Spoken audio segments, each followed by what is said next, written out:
देश दुनिया च वसते पंजाबियों ਨੂੰ ਜੀ ਆਇਆਂ। मैं हरजिंदर सिंह रंधावा, तुम देख रहे हो पंजाब टेलीविजन और मेरे नाल ने सीनियर जर्नलिस्ट जी भास्कर जी और इंद्रप्रीत जी। मैं जी आया आखदा। बहुत बहुत शुक्रिया रंधावा जी। साਰਿਆਂ ਨੂੰ ਸਤਿ ਸ੍ਰੀ ਅਕਾਲ ਜੀ। इस वेले ਦਾ ਸਭ ਤੋਂ ਵੱਡਾ ਸਵਾਲ ਜਿਹੜਾ ਸਿਆਸੀ ਤੇ ਪ੍ਰਸ਼ਾਸਨਿਕ ਘੇਰਿਆਂ 'ਚ ਘੁੰਮ ਰਿਹਾ, ਇੱਕ ਦੂਜੇ ਨੂੰ ਪੁੱਛਿਆ ਜਾ ਰਿਹਾ ਕਿ ਕੀ ਮੁੱਖ ਮੰਤਰੀ ਭਗਵੰਤ ਮਾਨ ਸਿਆਸੀ ਤੌਰ ਤੇ ਘਿਰ ਗਿਆ, ਕੀ ਮੁੱਖ ਮੰਤਰੀ ਕਿਸੇ ਟ੍ਰੈਪ ਦੇ ਵਿੱਚ ਆ। ਇਹ ਸਵਾਲ ਉਸ ਵੇਲੇ ਹੋਰ ਵੱਡਾ ਹੋ ਜਾਂਦਾ ਜਦੋਂ ਕੇਜਰੀਵਾਲ ਸਾਹਿਬ ਪੰਜਾਬ ਦੇ ਵਿੱਚ ਦਖਲ ਵਧਾ ਰਹੇ ਆ ਔਰ ਉਹਨਾਂ ਦਾ ਪ੍ਰਸਤਾਵਿਤ ਦੌਰਾ 3 ਸ਼ਹਿਰਾਂ ਦੇ ਵਿੱਚ ਸਨਅਤਕਾਰਾਂ ਨਾਲ ਮੀਟਿੰਗ ਦਾ ਪਲਾਨ ਤੈਅ ਹੋ ਚੁੱਕਿਆ। ਜਦੋਂ ਗਵਰਨਰ ਪੰਜਾਬ ਦੇ ਮੁੱਖ ਮੰਤਰੀ ਨੂੰ ਥ੍ਰੈਟ ਪੇਸ਼ ਕਰ ਦਿੰਦੇ ਆ ਕਿ ਜਾਂ ਤਾਂ ਚਿੱਠੀਆਂ ਦਾ ਜਵਾਬ ਦਿਓ, ਨਹੀਂ ਤਾਂ ਧਾਰਾ 356 ਦੀ ਰਿਕਮੈਂਡੇਸ਼ਨ ਫੇਸ ਕਰਨ ਲਈ ਤਿਆਰ ਰਹੋ। ਔਰ ਕਈ ਤਾਂ ਮਾਹਿਰ ਇਹ ਵੀ ਪੁੱਛਦੇ ਆ ਕਿ ਕੀ ਸਭ ਕੁਝ ਹੀ ਸਕ੍ਰਿਪਟਡ ਆ, ਤੇ ਕਈ ਇਹ ਵੀ ਪੁੱਛਦੇ ਆ ਕਿ ਕੀ ਗਵਰਨਰ ਹੋਰ ਵੱਡੇ ਹੋਣਾ ਚਾਹੁੰਦੇ ਆ ਇਸ ਤਰ੍ਹਾਂ ਦੀ ਲੜਾਈ ਦੇ ਵਿੱਚ ਪੈ ਕੇ। ਉਧਰ ਜੇ ਪੰਜਾਬ ਦੇ ਪ੍ਰਸ਼ਾਸਨਿਕ ਘੇਰਿਆਂ 'ਚ ਹਾਹਾਕਾਰ ਦੀ ਗੱਲ ਕਰੀਏ, ਤਰਥੱਲੀ ਮੱਚੀ ਹੋਈ ਆ। ਈਡੀ ਵੱਲੋਂ ਜਿਸ ਤਰੀਕੇ ਨਾਲ ਆਸ਼ੂ ਵਾਲੇ ਮਾਮਲੇ 'ਚ ਤੱਥਾਂ ਦੀ ਜਾਂਚ ਕਰਨ ਲਈ ਘੰਟੇ ਲਾਏ ਗਏ ਨੇ ਔਰ ਬਹੁਤ ਸਾਰੇ ਮਾਮਲਿਆਂ ਦੇ ਵਿੱਚ ਵਿਜੀਲੈਂਸ ਕੋਲੋਂ ਉਹਨਾਂ ਨੇ ਡਿਟੇਲਸ ਮੰਗੀਆਂ ਹੋਈਆਂ, ਡਿਟੇਲ ਪ੍ਰਾਪਤ ਕੀਤੀਆਂ ਨੇ, ਤਾਂ ਉਸ ਤੋਂ ਬਾਅਦ ਖਾਸ ਤੌਰ ਤੇ ਆਈਐਸ ਲੌਬੀ ਦੇ ਵਿੱਚ ਇਹ ਡਰ ਪਾਇਆ ਜਾ ਰਿਹਾ ਕਿ ਕੀ ਜਿਹੜੀ ਲੜਾਈ ਸਮੁੱਚੇ ਤੌਰ ਤੇ ਸਿਆਸਤਦਾਨਾਂ ਵੱਲ ਸੇਧਤ ਸੀ, ਉਸ ਤੋਂ ਬਾਅਦ ਕੀ ਹੁਣ ਹੱਥ ਆਈਐਸ ਲੌਬੀ ਨੂੰ ਵੀ ਪਾਇਆ ਜਾਏਗਾ। ਇੱਕ ਲੌਬਿੰਗ ਹੋ ਰਹੀ ਆ ਕਿ ਇਹਨਾਂ ਮਾਮਲਿਆਂ ਚੋਂ ਕਿਵੇਂ ਉੱਭਰਿਆ ਜਾਏ। ਇਹ ਸਾਰੇ ਇਕੱਠੇ ਕਰਦਿਆਂ ਅੰਮ੍ਰਿਤਸਰ ਦੇ ਵਿੱਚ ਮੈਰਿਜ ਡੈਸਟੀਨੇਸ਼ਨ ਬਣਾਉਣ ਦਾ ਇੱਕ ਖਿਆਲ ਦਿੱਲੀ ਵੱਲੋਂ ਆਉਂਦਾ ਹੈ ਔਰ ਇਸੇ ਤਰ੍ਹਾਂ ਚੀਫ ਸੈਕਟਰੀ ਦਾ ਇੱਕ ਪੱਤਰ PSIEC ਦੇ ਮਾਮਲਿਆਂ ਦੇ ਵਿੱਚ, ਇੰਡਸਟਰੀਅਲ ਪਲਾਟਸ ਦੇ ਮਾਮਲੇ 'ਚ ਕਈ ਚੀਜ਼ਾਂ ਇਕੱਠੀਆਂ ਅੱਗੇ ਤੁਰ ਰਹੀਆਂ ਨੇ। ਹੁਣ ਸਵਾਲ ਇਸ ਗੱਲ ਦਾ ਹੈ ਕਿ ਪੰਜਾਬ ਦੀ ਰਾਜਨੀਤੀ ਵਿੱਚ ਸੁਪਰ ਕੌਣ। ਅੱਗੇ ਵਧਦੇ ਹਾਂ, ਜਦੋਂ ਕੱਲ ਰਾਜਾ ਵੜਿੰਗ ਅਬੋਹਰ ਦੇ ਵਿੱਚ ਸੀਗੇ ਨਸ਼ਿਆਂ ਦੇ ਖਿਲਾਫ, ਤਾਂ ਜਾਖੜ ਇੱਕ ਦਿਲਚਸਪ ਟਿੱਪਣੀ ਕਰਦੇ ਨੇ ਕਿ 2014 ਯਾਦ ਕਰ ਲਓ, ਵਿਧਾਨ ਸਭਾ ਦਾ ਮੰਜ਼ਰ ਯਾਦ ਕਰ ਲਓ, ਅੱਖਾਂ ਚੋਂ ਕੱਢੇ ਵੜਿੰਗ ਸਾਹਿਬ ਅਥਰੂ ਯਾਦ ਕਰ ਲਓ, ਤੁਹਾਨੂੰ ਬਚਾਉਣ ਵਾਲੇ ਕੌਣ ਸੀ। ਅਕਾਲ ਤਖਤ ਸਾਹਿਬ ਦੇ ਜਥੇਦਾਰ ਨੌਕ ਕਰ ਦਿੰਦੇ ਆ। ਹਰਿਆਣਾ ਕਮੇਟੀ ਦੀਆਂ ਸਾਰੀਆਂ ਮੀਟਿੰਗਾਂ ਤੇ ਪਾਬੰਦੀ ਲਾ ਦਿੰਦੇ ਆ ਕਿਉਂਕਿ ਗਾਲੀ ਗਲੋਚ ਹੋਇਆ ਸੀ, ਕਈ ਮਾਮਲੇ ਹੋਰ ਨੇ। ਔਰ ਇਸੇ ਵੇਲੇ ਹਾਈ ਕੋਰਟ ਦੇ ਵਿੱਚ ਇੱਕ ਮਾਮਲਾ ਆਉਂਦਾ। ਉਹ ਹਾਈ ਕੋਰਟ ਦਾ ਮਾਮਲਾ ਕੀ ਹੈ? ਸ਼੍ਰੋਮਣੀ ਕਮੇਟੀ ਦੀਆਂ ਚੋਣਾਂ, ਵੋਟਾਂ ਬਣਾਉਣ ਦਾ ਸਿਲਸਿਲਾ, ਔਰ ਇਹਦੇ ਤੇ ਨੋਟਿਸ ਜਾਰੀ ਹੋਇਆ। ਤੇ ਨਾਲ ਦੀ ਨਾਲ ਜਲੰਧਰ ਦੇ ਵਿੱਚ ਇੱਕ ਛੋਟੀ ਜੀ ਡਿਵੈਲਪਮੈਂਟ ਆ ਉਸ ਮਾਮਲੇ 'ਚ, ਜਿਸ 'ਚ ਬਰਖਾਸਤਗੀ ਚਾਹੀਦੀ ਸੀ, ਸਸਪੈਂਸ਼ਨ ਚਾਹੀਦੀ ਸੀਗੀ। 2 ਭਰਾਵਾਂ ਦੀ ਖੁਦਕੁਸ਼ੀ ਦਾ ਮਾਮਲਾ, SHO ਨੂੰ ਸਿਰਫ ਲਾਈਨ ਹਾਜ਼ਰ ਕੀਤਾ ਗਿਆ। ਕਮਿਸ਼ਨਰ ਜਲੰਧਰ ਆਖਰ ਇਹਨਾਂ ਮਾਮਲਿਆਂ 'ਚ ਟਲਦੇ ਕਿਉਂ ਨਜ਼ਰ ਆ ਰਹੇ ਆ? ਭਾਸਕਰ ਸਾਹਿਬ ਨੂੰ ਪੁੱਛਦੇ ਆ ਕਿ ਕੀ ਇਹ ਕੁਲਦੀਪ ਸਿੰਘ ਚਾਹਲ ਦੇ ਥੱਲੇ ਮਾਮਲਾ ਆਉਂਦਾ ਹੈ ਜਾਂ ਦਿਹਾਤੀ ਵਾਲਿਆਂ ਕੋਲ ਹੈ? ਇਹ ਸਾਰੇ ਮਾਮਲਿਆਂ 'ਚ ਅੱਗੇ ਵਧਦੇ ਆ। ਸਭ ਤੋਂ ਪਹਿਲਾਂ ਇੰਦਰਪ੍ਰੀਤ ਜੀ, ਮਾਮਲਾ ਸਿਆਸੀ ਘੇਰਿਆਂ 'ਚ ਦਿਲਚਸਪ ਹੋ ਗਿਆ।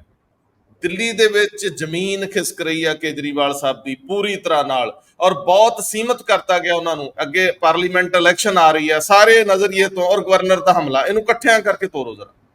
ਰੰਧਾਵਾ ਸਾਹਿਬ, ਇਸ਼ੂਜ਼ ਕਈ ਹੈ, ਪਰ ਆਪਾਂ ਸ਼ੁਰੂ ਕਰੀਏ ਦਖਲ ਅੰਦਾਜ਼ੀ ਤੋਂ। ਜੇ ਦੇਖੋ, ਦਿੱਲੀ ਸੇਵਾਵਾਂ ਕਾਨੂੰਨ ਜਦ ਦਾ ਬਣਿਆ ਉਸ ਤੋਂ ਬਾਅਦ ਮੈਨੂੰ ਲੱਗਾ ਕਿ ਕੇਜਰੀਵਾਲ ਸਾਹਿਬ ਵੀ ਕਾਫੀ ਡੀਮੋਰਲਾਈਜ਼ ਹੋ ਗਏ ਹੈ। ਕਈ ਮੀਟਿੰਗ ਆਪਾਂ ਪਿਛਲੇ ਪਰਸੋਂ ਚੌਥੇ ਵੀ ਕੀਤੀ ਸੀ ਵੀ ਉਹ ਮੀਟਿੰਗਸ ਵੀ ਨਹੀਂ ਕਰ ਰਹੇ, ਤੇ ਕਈ ਅਧਿਕਾਰੀ ਜਿਹੜੇ ਹੈਗੇ ਆ ਉਹਨਾਂ ਦੀ ਪੋਸਟਿੰਗਾਂ ਵੀ ਇਸੇ ਕਰਕੇ ਨਹੀਂ ਹੋ ਰਹੀਆਂ। ਸੋ ਅਗਰ ਆਪਾਂ ਪੰਜਾਬ ਦੇ ਲਿਹਾਜ਼ ਨਾਲ ਗੱਲ ਕਰੀਏ, ਪੰਜਾਬ ਦੇ ਵਿੱਚ ਪਹਿਲਾਂ ਕਾਂਗਰਸ ਦੀ ਸਰਕਾਰਾਂ ਰਹੀਆਂ ਨੇ ਜਿਹੜੀਆਂ ਦਿੱਲੀ ਤੋਂ ਮਤਲਬ ਚੱਲਦੀਆਂ ਰਹੀਆਂ ਨੇ, ਪਰ ਕਿਸੇ ਵੀ ਟਾਈਮ 'ਚ ਕਦੇ ਵੀ ਇਸ ਤਰ੍ਹਾਂ ਦਾ ਮੌਕਾ ਨਹੀਂ ਆਇਆ ਕਿ ਉਹਨਾਂ ਦੇ ਸਿੱਧੀ ਦਖਲਅੰਦਾਜ਼ੀ ਕੀਤੀ ਹੋਵੇ। ਹੁਣ ਇਸ ਤਰ੍ਹਾਂ ਦੇ ਮੌਕੇ ਇਸ ਸਰਕਾਰ ਦੇ ਵਿੱਚ ਦਿਖਾਈ ਦੇ ਰਹੇ ਆ। ਜਿਵੇਂ ਤੁਸੀਂ ਦੇਖੋ ਵੀ ਕੇਜਰੀਵਾਲ ਸਾਹਿਬ ਦੀ ਸਿੱਧੀ ਡਾਇਰੈਕਟ ਮਤਲਬ ਜਿਹੜੀ ਹੈ ਉਹ ਅੰਮ੍ਰਿਤਸਰ ਦੇ ਇੰਡਸਟਰੀਅਲਿਸਟਾਂ ਨਾਲ ਮੀਟਿੰਗ, ਤਾਂ ਸੀਐਮ ਫਿਰ ਕੀ ਕਰ ਰਿਹਾ? ਤੇ ਫਿਰ ਪੰਜਾਬ ਦੇ ਸੀਐਮ ਦਾ ਕੀ ਕੰਮ ਹੈ? ਮਤਲਬ ਸਭ ਪੁੱਛਣ ਵਾਲਾ ਤਾਂ ਕੋਈ ਹੋਏਗਾ ਹੀ ਨਾ ਕਿ ਫਿਰ ਪੰਜਾਬ ਦੇ ਸੀਐਮ ਨੇ ਕੀ ਕਰਨਾ ਹੈ। ਜੇ ਕੇਜਰੀਵਾਲ ਸਾਹਿਬ ਨੇ ਮੀਟਿੰਗਾਂ ਕਰਨੀਆਂ ਨੇ ਤਾਂ ਫਿਰ ਪੰਜਾਬ ਦੇ ਸੀਐਮ ਕੀ ਕਰਨਗੇ? ਸੋ ਪੰਜਾਬ ਦੇ ਸੀਐਮ ਕੀ ਪਿੱਛੇ ਧਕੇਲਿਆ ਜਾ ਰਿਹਾ ਹੈ, ਕੀ ਉਹਨਾਂ ਨੂੰ ਘੇਰਿਆ ਜਾ ਰਿਹਾ ਹੈ? ਇਸ ਤਰ੍ਹਾਂ ਦੇ ਸਵਾਲ ਜਿਹੜੇ ਵੀ ਤੁਸੀਂ ਮਰਜ਼ੀ ਅਫਸਰ ਕੋਲ ਬੈਠੋ ਜਾਂ ਕਿਸੇ ਪੋਲੀਟੀਸ਼ੀਅਨ ਕੋਲ ਬੈਠੋ ਜਾਂ ਇਹਨਾਂ ਦੀ ਆਪਣੀ ਪਾਰਟੀ ਦੇ ਲੋਕਾਂ ਕੋਲ ਬੈਠੋ, ਤੁਹਾਨੂੰ ਇਸ ਤਰ੍ਹਾਂ ਦੀਆਂ ਚਰਚਾਵਾਂ ਮਿਲਣਗੀਆਂ ਕਿ ਯਾਰ ਕੀ ਇਹ ਦਖਲਅੰਦਾਜ਼ੀ ਤਾਂ ਨਹੀਂ ਹੈਗੀ ਹੈ ਕਿ ਇਹ ਸਾਡੇ ਮੁੱਖ ਮੰਤਰੀ ਨੂੰ ਨੁਕਰੇ ਤਾਂ ਨਹੀਂ ਕੀਤਾ ਜਾ ਰਿਹਾ। ਇਸ ਤਰ੍ਹਾਂ ਦੀਆਂ ਗੱਲਾਂ ਤੁਹਾਨੂੰ ਸੁਣਨ ਨੂੰ ਮਿਲਦੀਆਂ ਨੇ। ਸੋ ਹੁਣ ਦੇਖਣ ਨੂੰ ਵੀ ਇਸ ਤਰ੍ਹਾਂ ਦਾ ਮਿਲ ਰਿਹਾ। ਠੀਕ ਹੈ, ਅਸੀਂ ਪਹਿਲਾਂ ਇੱਕ ਵਾਰੀ ਦਿੱਲੀ ਸਰਕਾਰ ਨਾਲ ਇੱਕ ਸਮਝੌਤਾ ਜਿਹਾ ਕੀਤਾ ਸੀ ਡਿਪਾਰਟਮੈਂਟਲ ਕਿ ਹਾਂ ਤੁਸੀਂ ਆਹ ਕੰਮ ਸਾਡੇ ਨਾਲ ਮਿਲ ਕੇ ਕਰ ਸਕਦੇ ਹੋ, ਅਸੀਂ ਆਹ ਕੰਮ ਕਰ ਚੁੱਕੇ। ਜਿਵੇਂ ਸਕੂਲਸ ਦਾ ਸੀ, ਹਸਪੀਟਲਸ ਦਾ ਸੀਗਾ, ਕਲੀਨਿਕਸ ਦਾ ਸੀਗਾ, ਇਸ ਤਰ੍ਹਾਂ ਦੀਆਂ ਸਾਰੀਆਂ ਚੀਜ਼ਾਂ ਸੀਗੀਆਂ। ਪਰ ਉਹ ਉੱਥੇ ਤੱਕ ਤਾਂ ਠੀਕ ਹੈ ਕਿ ਡਿਪਾਰਟਮੈਂਟ ਦੇ ਅਧਿਕਾਰੀ ਇੱਕ ਦੂਜੇ ਦਾ ਸਹਿਯੋਗ ਲੈਣ। ਉੱਥੇ ਤੱਕ ਤਾਂ ਚੱਲਦਾ ਵੀ ਚਲੋ ਅਸੀਂ ਕਰ ਲਿਆ, ਤੁਸੀਂ ਕਿਉਂਕਿ ਸ਼ੁਰੂ ਕਰਨਾ ਹੈ ਤਾਂ ਤੁਸੀਂ ਇੱਥੋਂ ਦੇਖ ਲਓ ਸਾਨੂੰ ਜੋ ਜੋ ਐਕਸਪੀਰੀਅੰਸ ਹੋਇਆ, ਕੀ ਸਾਨੂੰ ਖਾਮੀਆਂ ਨਜ਼ਰ ਆਈਆਂ, ਤੁਸੀਂ ਉਹਨੂੰ ਪਹਿਲਾਂ ਤੋਂ ਹੀ ਠੀਕ ਕਰਕੇ ਚੱਲਿਓ। ਇੱਥੇ ਤੱਕ ਤਾਂ ਸਮਝ ਆਉਂਦੀ ਹੈ, ਪਰ ਡਾਇਰੈਕਟ ਇਨਵੋਲਵਮੈਂਟ ਜਾਂ ਜਿਸ ਤਰ੍ਹਾਂ ਦੀ ਵੀ ਚਾਹੇ ਬਦਲਦੇ ਨੇ ਆਫੀਸਰਸ, ਬਦਲਦੇ ਨੇ ਜਾਂ ਲਗਾਏ ਜਾਂਦੇ ਨੇ, ਉੱਥੇ ਵੀ ਇਸ ਕਿਸਮ ਦੀ ਮਤਲਬ ਸੁਣਨ ਨੂੰ ਮਿਲਦੀਆਂ ਨੇ ਕਿ ਜਿਹੜੀਆਂ ਪੋਸਟਿੰਗ ਹੈਗੀਆਂ ਨੇ ਉਹ ਸਾਰੀਆਂ ਮਤਲਬ ਦਿੱਲੀ ਤੋਂ ਹੀ ਤਾਕੀਦ ਹੋ ਰਹੀਆਂ ਨੇ। ਸੋ ਇਹ ਸਾਰੀਆਂ ਚੀਜ਼ਾਂ ਨੂੰ ਜੇ ਤੁਸੀਂ ਮਤਲਬ ਇਕੱਠਾ ਕਰਕੇ ਦੇਖੋ ਤਾਂ ਤੁਹਾਨੂੰ ਇਹ ਦਿਖੇਗਾ ਸਪਸ਼ਟ ਤੌਰ ਤੇ ਕਿ ਦਿੱਲੀ ਦੀ ਦਖਲਅੰਦਾਜ਼ੀ ਸਿੱਧੇ ਤੌਰ ਤੇ ਇੱਥੇ ਬਹੁਤ ਵੱਧ ਗਈ ਹੈ। ਇਹ ਠੀਕ ਹੈ ਕਿ ਜਿਹੜੀਆਂ ਇੱਥੇ ਦੀਆਂ ਪਾਰਟੀਆਂ ਨੇ ਉਹਨਾਂ ਦੀ ਹਾਈ ਕਮਾਂਡ ਦਿੱਲੀ ਵੀ ਬੈਠੀ ਹੈ। ਸੋ ਦਿੱਲੀ ਪਹਿਲਾਂ ਵੀ ਰੂਲ ਕਰਦੀ ਸੀ, ਪਰ ਪਹਿਲਾਂ ਸਿੱਧੀ ਦਖਲਅੰਦਾਜ਼ੀ ਨਹੀਂ ਸੀ ਹੁੰਦੀ। ਸੀਐਮ ਨੂੰ ਹੀ ਕਿਹਾ ਜਾਂਦਾ ਸੀ ਜੋ ਉਹਨਾਂ ਨੇ 1 2 ਜਾਂ 4 ਕੰਮ ਆਪਣੇ ਕਰਨੇ ਜਾਂ 2 4 ਅਫਸਰ ਆਪਣੇ ਲਵਾਣੇ ਆ ਤਾਂ ਸੀਐਮ ਨੂੰ ਹੀ ਕਿਹਾ ਜਾਂਦਾ ਸੀ ਕਿ ਇਹ ਤੁਸੀਂ ਕਰ ਦਿਓ। ਛੋਟੇ ਛੋਟੇ ਕੰਮਾਂ 'ਚ ਉਹਨਾਂ ਦੀ ਕੋਈ ਦਖਲਅੰਦਾਜ਼ੀ ਮੈਂ ਤਾਂ ਘੱਟੋ ਘੱਟ ਨਹੀਂ ਦੇਖੀ। ਮੈਂ 2002 ਤੋਂ 7 ਵਾਲੀ ਸਰਕਾਰ ਵੀ ਦੇਖੀ ਹੈ ਔਰ ਫਿਰ ਉਸ ਤੋਂ ਬਾਅਦ 17 ਤੋਂ 22 ਵਾਲੀ ਸਰਕਾਰ ਵੀ ਦੇਖੀ ਹੈ। ਇਨ ਬਿਟਵੀਨ ਤਾਂ ਚਲੋ ਲੋਕਲ ਗਵਰਨਮੈਂਟ ਦਾ ਹੀ ਜਿਹੜੀ ਇੱਥੇ ਆਪਣੀ ਰੀਜਨਲ ਪਾਰਟੀ ਹੈ ਉਹਨਾਂ ਦੀ ਸੱਤਾ ਸੀ, ਪਰ ਨਾਲ ਸਾਡੇ ਗਵੰਡੀ ਸੂਬਾ ਹਰਿਆਣਾ ਵੀ ਹੈਗਾ, ਉੱਥੇ ਬੀਜੇਪੀ ਦੀ ਸਰਕਾਰ ਹੈ, ਪਰ ਮੈਂ ਉੱਥੇ ਵੀ ਉਹਨਾਂ ਦੇ ਨਾਲ ਕਾਫੀ ਇਨ ਟੱਚ ਰਹਿਣਾ, ਉਹਨਾਂ ਦੇ ਲੋਕਾਂ ਨਾਲ, ਪਰ ਮੈਂ ਕਦੇ ਨਹੀਂ ਦੇਖਿਆ ਕਿ ਉਹਨਾਂ ਦੀ ਸਿੱਧੀ ਦਖਲਅੰਦਾਜ਼ੀ ਹੋਵੇ। ਇੱਥੇ ਜਿਹੜੀ ਸਿੱਧੀ ਦਖਲਅੰਦਾਜ਼ੀ ਹੈ ਮੈਨੂੰ ਲੱਗਦਾ ਕਿ ਇਹ ਪੰਜਾਬੀ ਇਹ ਬਰਦਾਸ਼ਤ ਵੀ ਨਹੀਂ ਕਰਦੇ, ਉਹਨਾਂ ਨੂੰ ਇਹ ਚੰਗਾ ਜਿਹਾ ਵੀ ਨਹੀਂ ਲੱਗਦਾ। ਸੋ ਦੂਜੇ ਪਾਸੇ ਤੁਸੀਂ ਗਵਰਨਰ ਸਾਹਿਬ ਦੀ ਵੀ ਗੱਲ ਕੀਤੀ। ਗਵਰਨਰ ਸਾਹਿਬ ਨੇ ਕੱਲ ਜਿਹੜੀ ਚਿੱਠੀ ਲਿਖੀ ਹੈ ਉਹਨੇ ਉਹ ਬੜੀ ਅਪ੍ਰਸੰਗਿਕ ਜੀ ਹੈ। ਇੰਜ ਕਰੀਏ ਇੰਦਰਪ੍ਰੀਤ ਜੀ, ਆਪਾਂ ਫਿਰ ਲੰਬੇ ਚੱਕਰ ਚ ਪੈ ਜਾਾਂਗੇ, ਭਾਸਕਰ ਸਾਹਿਬ ਨੂੰ ਸ਼ਾਮਲ ਕਰ ਲਈਏ। ਦਿਲਚਸਪ ਇਹ ਆ ਕਿ ਪੰਜਾਬ ਦੇ ਵਿੱਚ ਬਹਿਸ ਚੱਲ ਰਹੀ ਆ ਕਿ ਪੰਜਾਬ ਦੇ ਵਿੱਚ ਸਵਾਲ ਕਿਉਂ ਫਿਰ ਉੱਠਿਆ ਕਿ ਤਾਕਤਵਰ ਕੌਣ ਆ। ਇੱਕ ਮੋਟੀ ਜੀ ਰਾਏ ਭਾਸਕਰ ਸਾਹਿਬ ਬਣ ਰਹੀ ਸੀਗੀ ਕਿ ਭਗਵੰਤ ਮਾਨ ਦਿੱਲੀ ਦੀ ਕੇਂਦਰੀ ਸੱਤਾ ਨਾਲ ਉਹਨੇ ਓਪਰੇ ਨਹੀਂ ਰਹੇ। ਅਫਸਰਸ਼ਾਹੀ ਦੇ ਜਿਹੜੇ ਨੈਟਵਰਕ ਨੇ ਉਹਨਾਂ ਨੇ ਇਹ ਪੁਲ ਬਣਾ ਲਏ ਹੋਏ ਆ। ਜਿੱਦਾਂ ਕੈਪਟਨ ਅਮਰਿੰਦਰ ਸਿੰਘ ਦੇ ਵੇਲੇ ਸੀ, ਉਦੋਂ ਵੀ ਕੈਪਟਨ ਅਮਰਿੰਦਰ ਸਿੰਘ ਬੇਸ਼ੱਕ ਆਪ ਮੂਹਰੇ ਨਹੀਂ ਸੀ ਆਉਂਦੇ, ਲੇਕਿਨ ਅਫਸਰਸ਼ਾਹੀ ਦੇ ਪੱਧਰ ਤੇ ਦੋਵਾਂ ਸਰਕਾਰਾਂ ਦਾ ਇੱਕ ਚੰਗਾ ਤਾਲਮੇਲ ਸੀ। ਔਰ ਭਗਵੰਤ ਮਾਨ ਵਾਲੀ ਸਰਕਾਰ ਦੇ ਮਾਮਲੇ 'ਚ ਵੀ ਇਹ ਆਮ ਪਰਸੈਪਸ਼ਨ ਬਣ ਰਹੀ ਆ ਕਿ ਕੇਂਦਰ ਇਹਨਾਂ ਨੂੰ ਪਰੇਸ਼ਾਨ ਨਹੀਂ ਕਰਦਾ। ਕੇਜਰੀਵਾਲ ਨੂੰ ਦਿੱਲੀ ਦੇ ਵਿੱਚ ਉਹ ਜੀਣ ਨਹੀਂ ਦਿੰਦੇ, ਭਗਵੰਤ ਮਾਨ ਨੂੰ ਪਰੇਸ਼ਾਨ ਨਹੀਂ ਕਰ ਰਹੇ। ਔਰ ਕਿਤੇ ਇਹ ਸੁਨੇਹਾ ਕੇਜਰੀਵਾਲ ਔਰ ਦਿੱਲੀ ਦੇ ਵਿੱਚ ਇਹਨਾਂ ਦੀ ਸਿਖਰਲੀ ਲੀਡਰਸ਼ਿਪ ਕੋਲੇ ਤਾਂ ਨਹੀਂ ਕਿ ਇੱਕ ਪਾਸੇ ਸਖਤ ਰੁਖ, ਦੂਜੇ ਬੰਨੇ ਨਰਮ ਗੋਸ਼ਾ। ਇਹ ਸ਼ਾਇਦ ਗਵਰਨਰ ਵੱਲੋਂ ਭਗਵੰਤ ਮਾਨ ਨਾਲ ਜਿਹੜੀ ਗੇਮ ਖੇਡੀ ਜਾ ਰਹੀ ਆ ਇਹਨੂੰ ਵੀ ਸ਼ੱਕ ਦੇ ਨਜ਼ਰ ਨਾਲ ਦੇਖਿਆ ਜਾ ਰਿਹਾ ਕਿ ਇਹ ਸਿਰਫ ਤੇ ਸਿਰਫ ਦਿਖਾਵੇ ਦੀ ਖੇਡ ਆ। ਜਿਹੜੀ ਗਵਰਨਰ ਗੇਮ ਖੇਡ ਰਿਹਾ, ਗਵਰਨਰ ਜੋ ਇਹ ਵਿਅਕਤੀਗਤ ਲੱਗਦੀ ਹੈ, ਦੋਨਾਂ ਦੇ ਵਿੱਚ ਨਿੱਜੀ ਲੱਗਦੀ ਹੈ, ਸਰਕਾਰੀ ਤੌਰ ਤੇ ਬਿਲਕੁਲ ਨਹੀਂ ਲੱਗਦੀ ਹੈ ਕਿ ਤੁਸੀਂ ਮੇਰੀਆਂ ਚਿੱਠੀਆਂ ਦੇ ਜਵਾਬ ਨਹੀਂ ਦਿੰਦੇ। ਤੇ ਇਹ ਚਿੱਠੀਆਂ ਦਾ ਜਵਾਬ ਦੇਣਾ ਇਹਨਾਂ ਨੂੰ ਕਿੰਨਾ ਔਖਾ ਹੈ, ਕਿਉਂ ਨਹੀਂ ਦੇ ਰਹੇ? ਕਿਤੇ ਇਹਨਾਂ ਵੱਲੋਂ ਵੀ ਤਾਂ ਲੜਾਈ ਦਿਖਾਵੇ ਦੀ ਨਹੀਂ ਰੱਖੀ ਜਾ ਰਹੀ, ਨਹੀਂ ਤੇ ਗਵਰਨਰ ਦੀ ਚਿੱਠੀ ਦਾ ਜਵਾਬ 3 ਲਾਈਨਾਂ 'ਚ ਬਣ ਜਾਂਦਾ ਜੀ। ਰੰਧਾਵਾ ਜੀ, ਪਿਛਲੇ ਦਿਨਾਂ ਦੇ ਵਿੱਚ ਜਿਹੜੀ ਘਟਨਾਵਾਂ ਦਿੱਲੀ ਦੇ ਵਿੱਚ ਵਾਪਰੀਆਂ ਉਹਨਾਂ ਨੂੰ ਦੇਖਣ ਦੀ ਲੋੜ ਹੈਗੀ ਹੈ। ਔਰ ਜਿਸ ਤਰੀਕੇ ਨਾਲ ਮੁੱਖ ਮੰਤਰੀ ਦਿੱਲੀ ਦੇ ਕੇਜਰੀਵਾਲ ਕਮਜ਼ੋਰ ਹੋ ਗਏ, ਯਾਨੀ ਹੁਣ ਜਿਹੜੇ ਦਿੱਲੀ ਮਾਡਲ ਨੂੰ ਖੜੇ ਕਰਕੇ ਉਹਨਾਂ ਨੇ ਆਪਣੇ ਪੂਰੇ ਦੇਸ਼ ਦੇ ਵਿੱਚ ਆਪਣੀ ਪਾਰਟੀ ਨੂੰ ਫੈਲਾਉਣ ਦੀ ਗੱਲ ਕੀਤੀ ਸੀ, ਉਹ ਦਿੱਲੀ ਮਾਡਲ ਹੀ ਦਿੱਲੀ ਦੇ ਵਿੱਚ ਢਾਟਾ ਹੋ ਗਿਆ। ਔਰ ਉਸ ਦਿੱਲੀ ਮਾਡਲ ਦੇ ਵਿੱਚ ਇੱਕ ਇੱਟ ਵੀ ਨਵੀਂ ਨਹੀਂ ਲਾ ਸਕਦੇ। ਜੇ ਇੱਟ ਲਾਵਣਗੇ ਵੀ ਤੇ ਉਹਦਾ ਕ੍ਰੈਡਿਟ ਜਾਂ ਡਿਸਕ੍ਰੈਡਿਟ ਕਹਿ ਲਓ, ਉਹ ਹੁਣ ਲੈਫਟੀਨੈਂਟ ਗਵਰਨਰ ਨੂੰ ਜਾਏਗਾ ਕਿਉਂਕਿ ਉਹ ਸੁਪਰੀਮੋ ਨੇ ਦਿੱਲੀ ਦੇ। ਹੁਣ ਪੰਜਾਬ ਦੀ ਗੱਲ ਕਰੀਏ ਤੇ ਪੰਜਾਬ ਦੇ ਵਿੱਚ ਭਗਵੰਤ ਮਾਨ ਹੋਣਾ ਬਹੁਤ ਵਾਰ ਇਹ ਗੱਲਾਂ ਚੱਲਦੀ ਹੈ ਕਿ ਨਹੀਂ ਹੁਣ ਭਗਵੰਤ ਮਾਨ ਹੋਣਾ ਇੰਡੀਪੈਂਡੈਂਟ ਫੈਸਲੇ ਲੈਣ ਲੱਗੇ। ਫਿਰ ਦੂਜੇ ਦਿਨ ਹੀ ਇਹ ਗੱਲ ਚੱਲਦੀ ਹੈ ਵੀ ਨਹੀਂ, ਇਹ ਵੀ ਫੈਸਲਾ ਦਿੱਲੀ ਤੋਂ ਆਇਆ। ਰਾਘਵ ਚੱਡਾ ਉਹਨਾਂ ਦਾ ਪੰਜਾਬ ਦੇ ਮੁੱਦਿਆਂ ਦੇ ਉੱਤੇ, ਪੰਜਾਬ ਦੀ ਰਾਜਨੀਤੀ ਦੇ ਵਿੱਚ, ਪੰਜਾਬ ਦੀ ਅਫਸਰਸ਼ਾਹੀ ਦੇ ਵਿੱਚ ਇਸ ਤਮਾਮ ਇਹ ਗੱਲਾਂ ਚੱਲਦੀ ਹੈ ਵੀ ਜੇ ਕਿਸੇ ਨੇ ਪੋਸਟਿੰਗ ਟ੍ਰਾਂਸਫਰ ਕਰਾਣੀ ਹੈ ਤੇ ਫਿਰ ਦਿੱਲੀ ਤੱਕ ਅਪਰੋਚ ਕਰੋ, ਉੱਥੋਂ ਹੀ ਹੋਣਾ ਹੈ। ਪੰਜਾਬ ਦੇ ਵਿੱਚ ਭਾਵੇਂ ਚੀਫ ਸੈਕਟਰੀ ਲੱਗਣਾ ਹੋਏ, ਭਾਵੇਂ ਡੀਜੀਪੀ ਲੱਗਣਾ ਹੋਏ, ਜਾਂ ਫਿਰ ਉਹ ਵੱਡੇ ਅਹੁਦਿਆਂ ਦੇ ਵਿੱਚ ਕੋਈ ਵੀ ਪੋਸਟ ਦੇ ਉੱਤੇ ਕਿਸੇ ਵੀ ਵੱਡੇ ਅਧਿਕਾਰੀ ਦਾ ਲੱਗਣਾ, ਉਹ ਦਿੱਲੀ ਦੀ ਮਨਜ਼ੂਰੀ ਤੋਂ ਬਗੈਰ ਨਹੀਂ ਹੁੰਦਾ। ਇਹ ਗੱਲ ਆਮ ਅਫਸਰਾਂ ਦੇ ਵਿੱਚ ਫੈਲੀ ਹੋਈ ਹੈ। ਹੁਣ ਏਦਾਂ ਦੇ ਮੌਕੇ ਦੇ ਵਿੱਚ ਜਦ ਕੇਜਰੀਵਾਲ ਸਾਹਿਬ ਦਿੱਲੀ ਦੇ ਵਿੱਚ ਝਟਕੇ ਤੋਂ ਝਟਕੇ ਖਾਣ ਤੋਂ ਬਾਅਦ ਉਹ ਕਿਉਂ ਨਾ ਆਉਣ ਪੰਜਾਬ ਵਿੱਚ? ਪੰਜਾਬ ਦੇ ਵਿੱਚ ਭਗਵੰਤ ਮਾਨ ਉਹਨਾਂ ਨੂੰ ਮੁੱਖ ਮੰਤਰੀ ਤੇ ਉਹਨਾਂ ਨੇ ਬਣਾਇਆ, ਔਰ ਉਹਨਾਂ ਨੂੰ ਕਮਜ਼ੋਰ ਤੇ ਤਾਕਤਵਰ ਕਰਨ ਦੇ ਵਾਸਤੇ ਉਹੀ ਹਜੇ ਸੂਤਰਧਾਰ ਹੈਗੇ ਨੇ। ਹੁਣ ਆਉਣ ਵਾਲੇ ਦਿਨਾਂ ਦੇ ਵਿੱਚ ਕੇਜਰੀਵਾਲ ਸਾਹਿਬ ਪੰਜਾਬ ਦੇ ਸਨਅਤਕਾਰਾਂ ਨੂੰ ਮਿਲਣਗੇ, ਹਾਲਾਂਕਿ ਇਹਦੀ ਲੋੜ ਨਹੀਂ ਹੈ, ਮੁੱਖ ਮੰਤਰੀ ਕੈਪੇਬਲ ਹੈਗੇ ਨੇ। ਮੁੱਖ ਮੰਤਰੀ ਵੀ ਉਹਨਾਂ ਸਨਅਤਕਾਰਾਂ ਨੂੰ ਮਿਲ ਕੇ, ਯਾਨੀ ਕਿਸੇ ਨਾ ਕਿਸੇ ਜਗ੍ਹਾ ਇੰਡੀਕੇਸ਼ਨ ਦਿੱਤਾ ਜਾ ਰਿਹਾ ਹੈ ਕਿ ਕੇਜਰੀਵਾਲ ਉਹਨਾਂ ਪੰਜਾਬ ਦੀ ਰਾਜਨੀਤੀ ਦੇ ਵਿੱਚ ਪੰਜਾਬ ਦੇ ਪ੍ਰਸ਼ਾਸਨ ਦੇ ਵਿੱਚ ਡਾਇਰੈਕਟ ਜਿਹੜਾ ਕੰਟਰੋਲ ਹੈ, ਜਿਹੜਾ ਹਜੇ ਤੱਕ ਅਨਵਿਜ਼ੀਬਲ ਸੀਗਾ, ਉਹਨੂੰ ਵਿਜ਼ੀਬਲ ਕਰ ਰਹੇ ਨੇ। ਉਹ ਕਿਉਂ ਕਰ ਰਹੇ ਨੇ? ਕਾਰਨ ਜਿਸ ਤਰ੍ਹਾਂ ਅਸੀਂ ਹੁਣੇ ਕਹਿ ਕੇ ਵੀ ਹਟੇ ਹਾਂ, ਗੁਜਰਾਤ ਯੂਨੀਵਰਸਿਟੀ ਦੇ ਜਿਹੜੇ ਪ੍ਰਾਈਮ ਮਿਨਿਸਟਰ ਦੀ ਫੇਕ ਡਿਗਰੀ ਕੇਸ ਦੇ ਵਿੱਚ ਸੁਪਰੀਮ ਕੋਰਟ ਤੋਂ ਕੱਲ੍ਹ ਹੀ ਝਟਕਾ ਮਿਲਿਆ। ਉਹਨਾਂ ਨੇ ਕਿਹਾ ਨਹੀਂ, ਤੁਹਾਨੂੰ ਕੋਰਟ ਦੇ ਵਿੱਚ ਜਾਣਾ ਪਏਗਾ ਔਰ ਅਸੀਂ ਉਸ ਸੁਣਵਾਈ ਦੇ ਵਿੱਚ, ਭਾਵੇਂ ਉਹ ਹਾਈ ਕੋਰਟ ਦੇ ਵਿੱਚ ਚੱਲਦੀ ਹੈ ਜਾਂ ਸੈਸ਼ਨ ਕੋਰਟ ਦੇ ਵਿੱਚ ਚੱਲਦੀ ਹੈ, ਔਰ 29 ਅਗਸਤ ਦੀ ਉਹ ਨੈਕਸਟ ਡੇਟ ਹੈ, ਉਸ ਡੇਟ ਦੇ ਵਿੱਚ ਇਹ ਵੀ ਗੱਲਾਂ ਨਿਕਲ ਕੇ ਆ ਰਹੀਆਂ ਕਿ ਗੁਜਰਾਤ ਹਾਈ ਕੋਰਟ ਉਸ ਮੁੱਦੇ ਦੇ ਉੱਤੇ ਕੋਈ ਫੈਸਲਾ ਸੁਣਾ ਸਕਦੀ ਹੈ। ਇੱਦਾਂ ਦੇ ਹਾਲਾਤ ਦੇ ਵਿੱਚ ਪੰਜਾਬ ਦੇ ਵਿੱਚ ਉਹਨਾਂ ਦਾ ਐਕਟਿਵ ਹੋਣਾ ਤਾਂ ਬਣਦਾ ਹੈ।